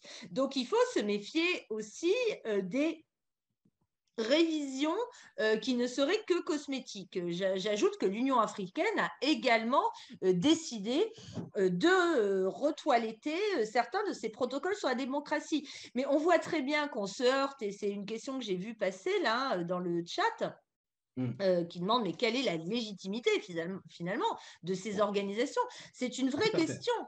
C'est une question absolument fondamentale. Hein. Ces organisations non seulement ne tirent pas directement leur légitimité d'une essence populaire, ça c'est la première des choses. Et la deuxième, mais c'est le propre du multilatéralisme en général, hein, il y a une sorte de concurrence entre les logiques de type intergouvernementaliste et les logiques d'intégration. On a constaté au cours des années 90 et 2000 que la CEDEAO, justement, avait réussi à s'émanciper d'un certain nombre de logiques intergouvernementales, ou en tout cas que les logiques intergouvernementales converger avec les logiques d'intégration, sans doute parce qu'on était aussi dans une phase à la fois avec un très fort leadership, notamment des pays anglophones, à commencer par le Nigeria, mais aussi avec un mouvement de démocratisation dans la sous-région. Là, on voit qu'il y a des connexions entre la logique intergouvernementale, qui reste quand même extrêmement conservatrice et encore une fois très arbitraire dans l'application des principes, et d'autre part la logique d'intégration. Ça, c'est vraiment une grande difficulté à laquelle on se heurte, à mon avis. Alors, une dernière question. Faut-il dissoudre, reformer le Conseil de paix et de sécurité de l'Union africaine et se concentrer sur les conseils de sécurité des communautés économiques, Madi? Est-ce qu'il faut penser à dissoudre finalement le Conseil de paix? Est-ce que le Conseil de paix est impuissant finalement et finalement se rabat toutes les communautés économiques régionales? Non, écoutez, par rapport à tout ce qui concerne nos institutions, ce sont des institutions qui ont une base forte au niveau, que ce soit au niveau juridique ou au niveau institutionnel. Juste ce qui manque au niveau de nos institutions, c'est la pratique. C'est-à-dire comment on peut pratiquer tout ce qu'on a mis en place comme des juridictions, comme des textes. C'est ça qui est important. Alors, je pense bien ce qui manque, que ce soit au niveau de la CEDEAO ou au niveau de l'Union africaine, puis c'est Security Department, ce qui manque, c'est seulement la mise en œuvre des textes qui ont été mis en place pour essayer de développer tout ce qui est la bonne gouvernance et la sécurité et aussi la démocratie dans le continent. Sinon, on n'a pas besoin de dissoudre, on n'a pas besoin de remplacer même par d'autres institutions. Juste, on a besoin de prendre l'engagement pour qu'ils puissent exercer leur texte correctement. Si vous permettez juste 2 mots sur cette question-là du Conseil de paix et de sécurité, il y a quelque chose qui me turlupine depuis un certain temps, justement en parlant du protocole sur la démocratie, les élections et la gouvernance. Il se trouve que l'organe d'application de ce protocole, essentiellement au niveau de l'Union africaine, c'est le Conseil de paix et de sécurité. Et c'est quand même quelque chose qui devrait mettre la puce à l'oreille pour se poser la question de savoir si les questions de démocratie sont des questions nécessairement en rapport avec la paix et la sécurité. Et si les problématiques de sécurité sont nécessairement… Évidemment, lorsqu'on braque, lorsqu'on focalise sur les coups d'État, les putschs, c'est-à-dire dans la logique que je disais tout à l'heure du médecin après la mort, lorsqu'on focalise là, on focalise sur les sanctions et sur l'analyse des situations nationales, sociales, politiques, en termes de menaces à la paix et à la sécurité. Mais l'enjeu est-il celui-là? Ce que je veux dire par là, c'est qu'il y a une vraie question sur la perspective dans laquelle on met en œuvre le protocole.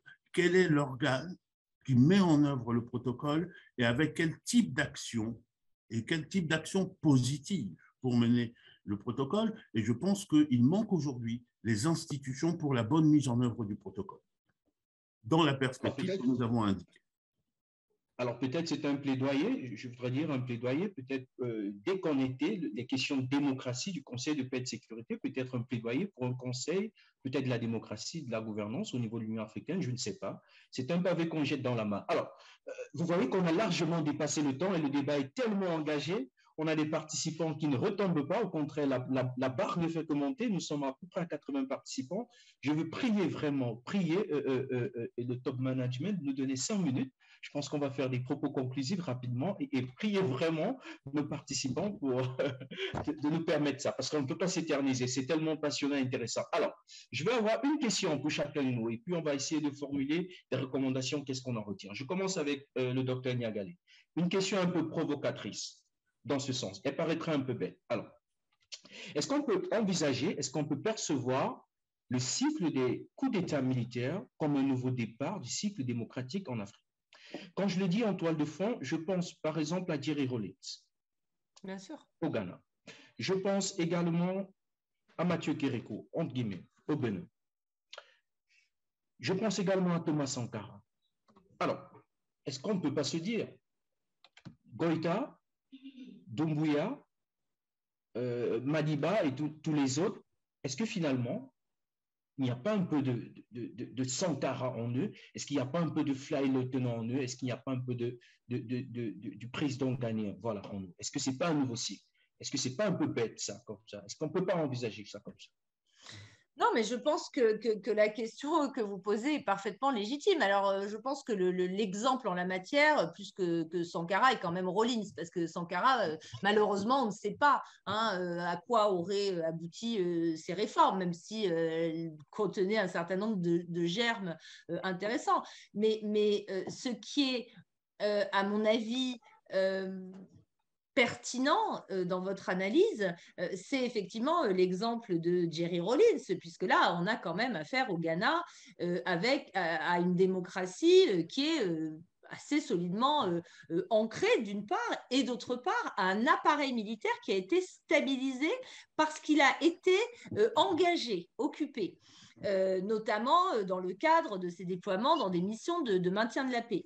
Donc ça c'est un élément extrêmement important. On peut effectivement donner quitus aux autorités qui ont pris le pouvoir de vouloir se diriger sur cette pente. Mais je pense qu'il y a quand même une grande différence, c'est que ces régions n'étaient pas en guerre à l'époque, au moment des événements que vous soulignez, que ce soit au Ghana, que ce soit au Bénin, que ce soit au Burkina Faso. Je pense quand même que cette pression sécuritaire qui pèse sur les dirigeants civils, bien entendu, on le voit, qui peuvent être renversés par des militaires, mais également sur ces régimes militaires, en réalité, qui même si un certain nombre d'entre eux adoptent des mesures de plus en plus autoritaires, se trouvent quand même confrontés à des opinions publiques qui ont des capacités d'expression qui sont beaucoup plus importantes que celles de l'époque, même si on peut toujours couper Internet, etc. Enfin, le monde est quand même beaucoup plus ouvert aujourd'hui pour recueillir un certain nombre d'informations. Et d'autre part, moi, je pense qu'il ne faut absolument pas mésestimer la force de cette attente fondamentale, chevillée au ventre, cette exigence de sécurité qu'ont ces populations. Donc, je pense vraiment que ces nouveaux régimes vont devoir faire leurs preuves en termes sécuritaires.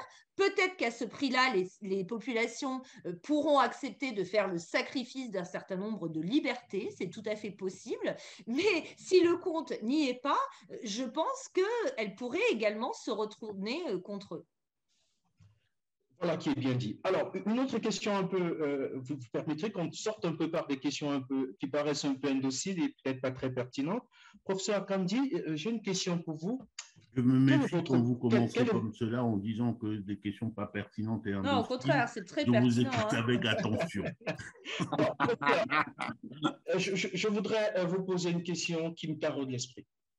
Est-ce que, en tant que constitutionnaliste, est-ce qu'il n'est pas temps, à un moment, de penser du droit constitutionnel les transitions démocratiques en Afrique, au moment où on voit comme se greffer un certain droit international des transitions démocratiques, consistant à condamner d'abord les coups d'État, ensuite rentrer dans la procédure de dialogue et enfin légitimer les autorités plus ou moins de la transition. Alors, est-ce qu'il ne faudrait pas donc intégrer ce paramètre de la crise du constitutionnalisme en constitutionnalisant les transitions démocratiques ou bien les transitions militaires en Afrique? Vous êtes en train d'ouvrir un chantier qui est dangereux parce qu'il peut nous mener encore pendant 3 heures. Mais très stimulant quand même, intellectuellement, franchement, c'est rare. C'est extrêmement stimulant, ouais. Mais je veux me limiter à une réponse extrêmement brève. Pour moi, la Constitution n'est pas là pour consacrer des faits accomplis.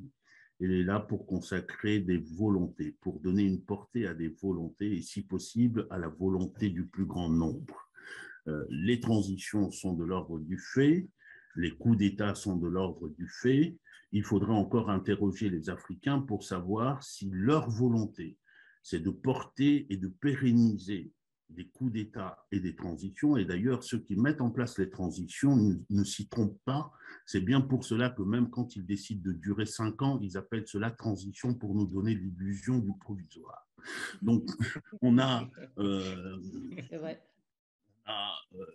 Sur votre question, personnellement, je ne crois pas. Je sais que la question, le pavé a été jeté dans la mare par un collègue ces derniers temps et on ne discute plus que de cela, d'inscrire, de constitutionnaliser la transition. Ce soir, nous allons nous retrouver pour discuter à une autre table ronde sur les cours constitutionnels face au coup d'État à partir des décisions de la Cour constitutionnelle du Burkina et du Mali. C'est un peu dans la continuité de ce que vous êtes en train de dire, mais puisque vous avez osé sortir le sujet, vous n'avez qu'une obligation de résultat, c'est de nous reconvoquer une autre fois sur la même question. Ouais. Voilà qui est bien dit. Ouais. Alors, Madi, une dernière question pour toi. Alors, il y a quelqu'un qui se demande dans la chatbox comment le Mali, comment la population malienne, elle vive. Il a appris que malgré l'embargo et le blocus des frontières, les Maliens continuent à être desservis par la Mauritanie. Alors, il se pose la question, est-ce que la Mauritanie ne risque pas quelques sanctions que ce soit? Alors, dites-nous un peu, comment vivent les Maliens au quotidien? On vous comprendre là. Oui, écoutez, tout ce qui concerne la Mauritanie et la Guinée, je pense que ce sont des pays souverains, alors qui décident ce qu'ils veulent pour collaborer, que ce soit avec le Mali ou avec d'autres pays. Il n'y a aucun pays qui peut les empêcher. Notamment le cas de la Mauritanie, qui ne fait pas partie des membres de la CEDEAO déjà. Je ne vois pas, il peut être sanctionné par quel pays ou par quelle organisation en collaborant avec le Mali dans le cadre de relations bilatérales. Le cas de la Guinée, je pense bien la Guinée, c'est dans le même panier du Mali, c'est-à-dire il est actuellement sanctionné par la CEDEAO aussi, comme le cas du Mali. Voilà. Les deux pays qui se trouvent dans le même bateau, je pense qu'ils peuvent collaborer ensemble pour trouver une certaine situation. Alors, le Mali, ce que le Mali est en train de faire actuellement, c'est de diriger vers la Mauritanie et puis vers la Guinée pour essayer de trouver une petite porte, je dis bien, hein, une petite porte de sortie. Pourquoi? Parce que déjà, c'était le Sénégal qui était la base pour le Mali et ainsi que la Côte d'Ivoire. Alors, si ces portes-là sont fermées, je pense que c'est bien que la population malienne se dirige vers une autre sortie qui est la Guinée, même si on a un peu de difficulté avec la Guinée, et ainsi que la Mauritanie, la route de quitter la Nouakchott vers Bamako, qu'on peut compter plus de 1000 km qui peut aller, je passais par cette route-là, qui peut aller jusqu'à 1600 km. La route de Guinée qui n'est pas praticable, qui a une difficulté pour venir à Bamako et puis en quittant Bamako aussi pour aller dans d'autres régions, par exemple la région des Cailles qui fait 600 km à Bamako, c'est-à-dire c'est vraiment une difficulté qu'on a essayé de fermer le Mali, mais la population quand même essaye de faire avec, comme certains des commentaires quand j'ai qui posait des questions à la population qui disait que voilà, nous, on dépensait 2000. Bon, maintenant, au lieu de 2000, c'est qu'on achetait le 2000 avec, on a besoin de 3000. Bon, maintenant, on essaye d'acheter le moyen, essayer de vivre avec le moyen jusqu'à la situation va être résolue, que ce soit par la CEDEAO ou par l'Union africaine ou par des intermédiaires africains et la jeunesse africaine qui est en train de soutenir la population malienne. Vous faites bien d'évoquer la jeunesse africaine parce que c'est là l'avenir. En tout cas, dans votre propos, on a bien senti une sorte de solidarité des faibles. La Guinée, la Mauritanie, le Mali, on se tient un peu les coudes, quoi. La coopération de ceux qui apparaissent un peu comme les parias. Alors, je voudrais maintenant, chers panélistes, vous remercier infiniment et vous donner la parole pour une dernière fois. Est-ce qu'il y a un dernier propos conclusif? Je pense qu'on va terminer par Niagalé, on va lui donner un peu plus de temps parce qu'elle est venue un peu en retard. Alors, on va commencer par Madi.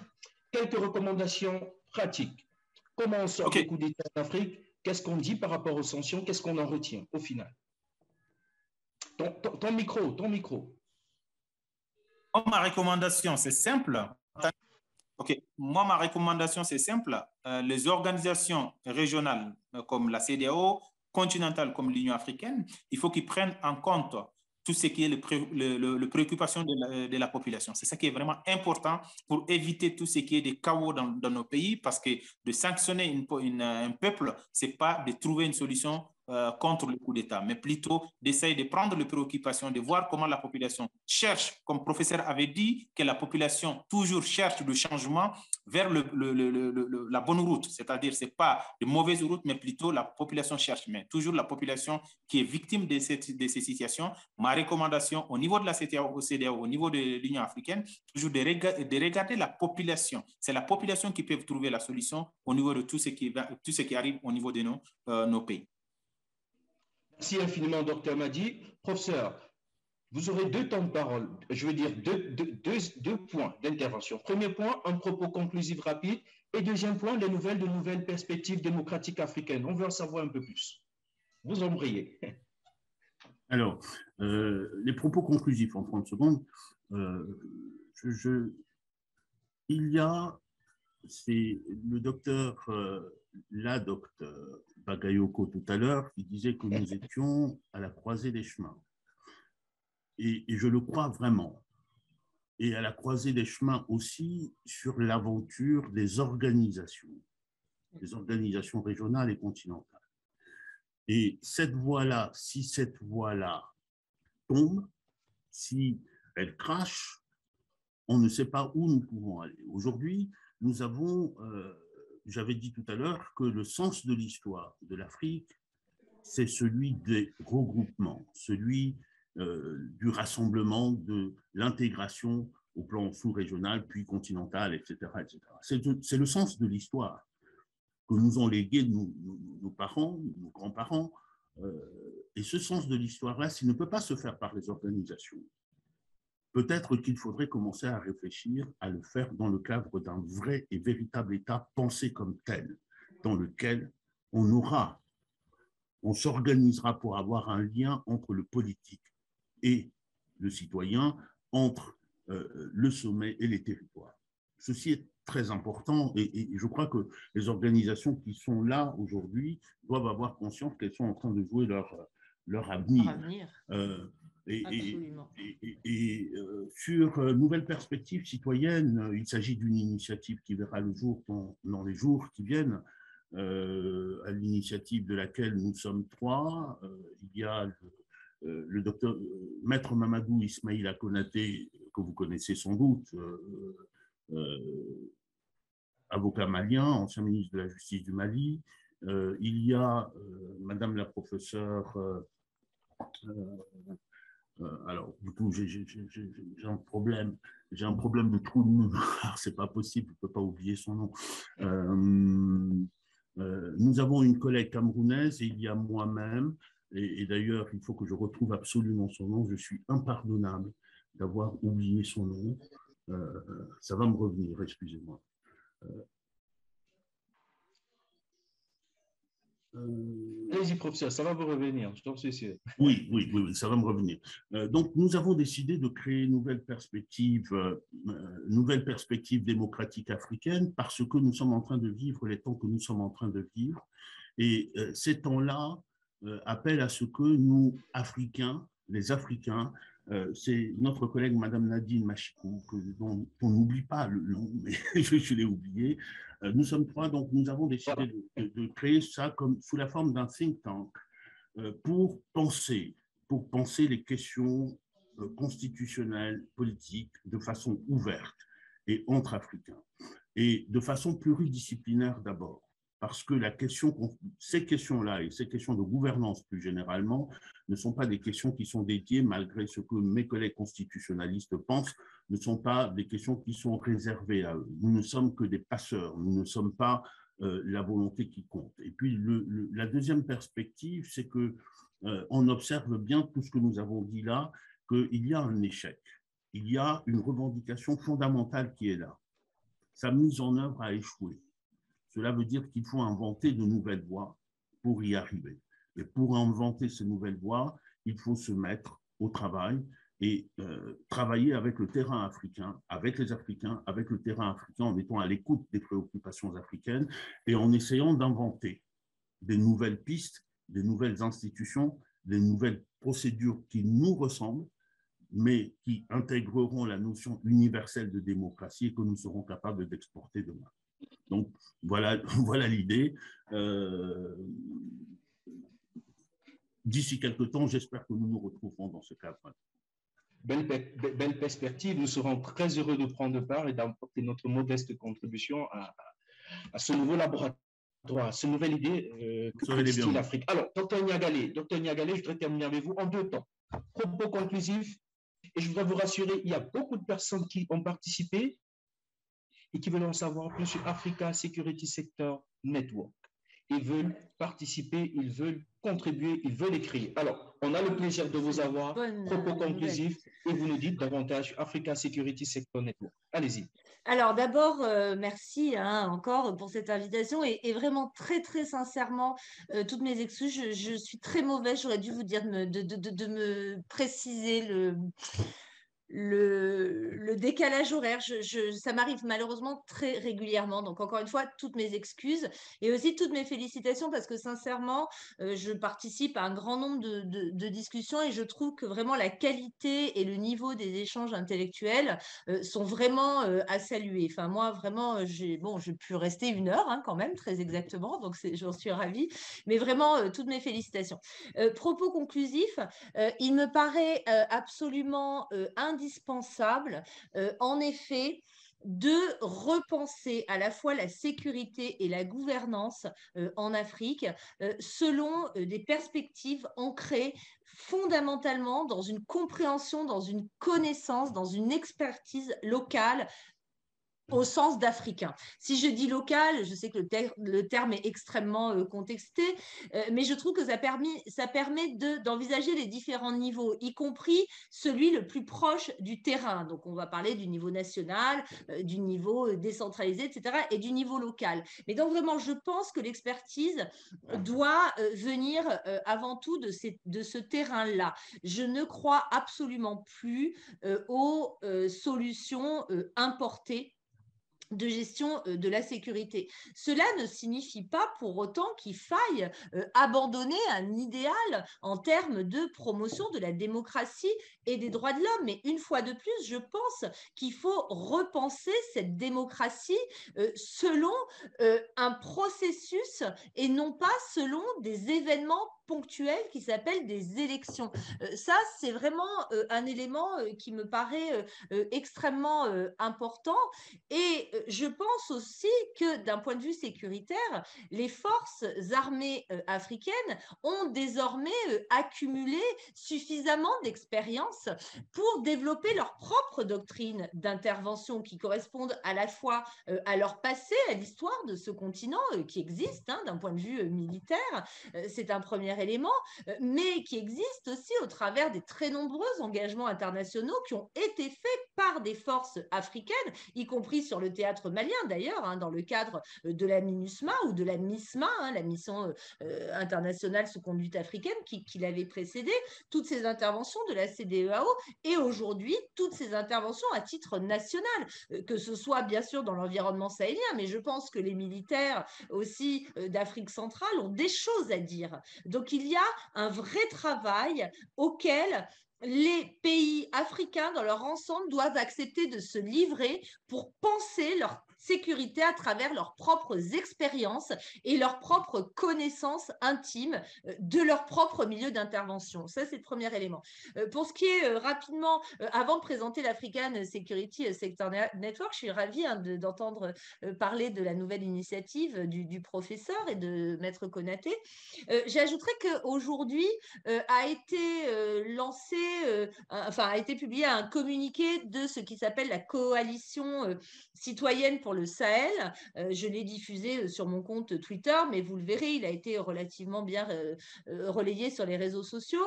La coalition citoyenne pour le Sahel est composée d'une 50aine d'organisations de la société civile sahélienne, ouest-africaine et internationale qui estiment qu'il faut placer la protection des civils au cœur de toute approche. C'est-à-dire que l'enjeu aujourd'hui, ce n'est pas uniquement la lutte contre ce qu'on appelle le terrorisme, qu'on peut appeler aussi contre des insurrections de type djihadiste.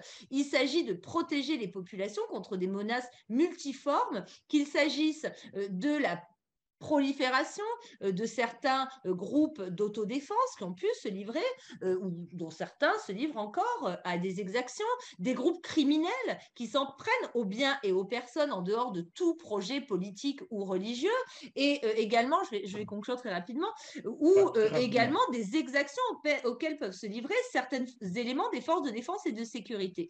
Donc voilà, je vous appelle à suivre ce que fait cette coalition citoyenne. Pour terminer sur l'African Security Sector Network, c'est une organisation qui a été créée en 2003 et dont l'objectif est de promouvoir une vision et une approche démocratique de la sécurité et ancrée sur les réalités locales. Donc, je vous invite à nous contacter via info@assn.com, je crois. Merci encore à vous.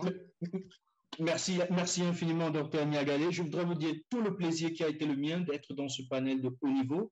Je voudrais vous rassurer, nous avons fait le top des audiences. Nous avons eu à peu près 100 personnes qui nous ont suivis en direct du début jusqu'à la fin. C'est dire combien votre contribution était importante et fondamentale. Je voudrais remercier tous les participants, tous ceux qui ont pris du temps de nous écouter cet après-midi. Vous dire infiniment merci. Je voudrais dire merci au professeur Jean-François Akandi. Je voudrais dire merci au docteur Niagalé Bakayoko. Je vous dis particulièrement merci tous les deux pour deux choses. D'abord, parce que voyez-vous, quand nous grandissons, nous avons des modèles. Et nous vous avons vu comme des modèles pendant longtemps. Deuxièmement, c'est un sentiment de plénitude, de pouvoir discuter avec vous en face. Et quand je vous ai contacté, c'était vraiment en toute naïveté. Mais votre gentillesse et votre disponibilité m'ont donné de croire que c'est possible. Je voudrais le dire en public et vous dire infiniment merci.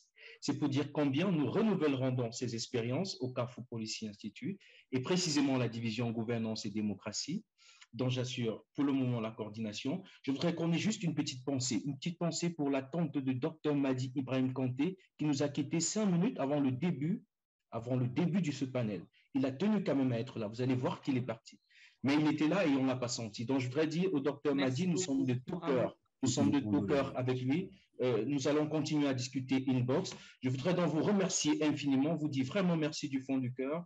Remercier le management du Carrefour Policy Institute, Madame Fria Sanga, le professeur Robert Nantuan, le docteur Denis Foretia, d'abord en tête de côtière. Remercier également le docteur Odette Kibou. Remercier toute l'équipe de communication qui a travaillé, menée par Ansel Langwa, Monsieur Tala, les graphistes qui ont monté les bannières. Remercier Stéphane, remercier Hippo, remercier Glenn, remercier toute mon équipe, le docteur Delmas et la stagiaire Tatiana Taibé qui ont travaillé pour que nous ayons ce webinaire. Remercier également le directeur de la division Paix et Sécurité qui a apporté sa contribution dans la préparation. Merci infiniment à toutes et à tous et je vous promets, on renouvellera encore l'expérience. Merci à tous nos panélistes, merci infiniment et je vous souhaite de prendre soin de vous et de prendre surtout soin de ceux qui sont autour de vous. Merci et bravo à vous pour la modération et pour le professionnalisme de ce séminaire. Merci beaucoup. Merci infiniment à vous. Merci beaucoup. Merci. Au revoir.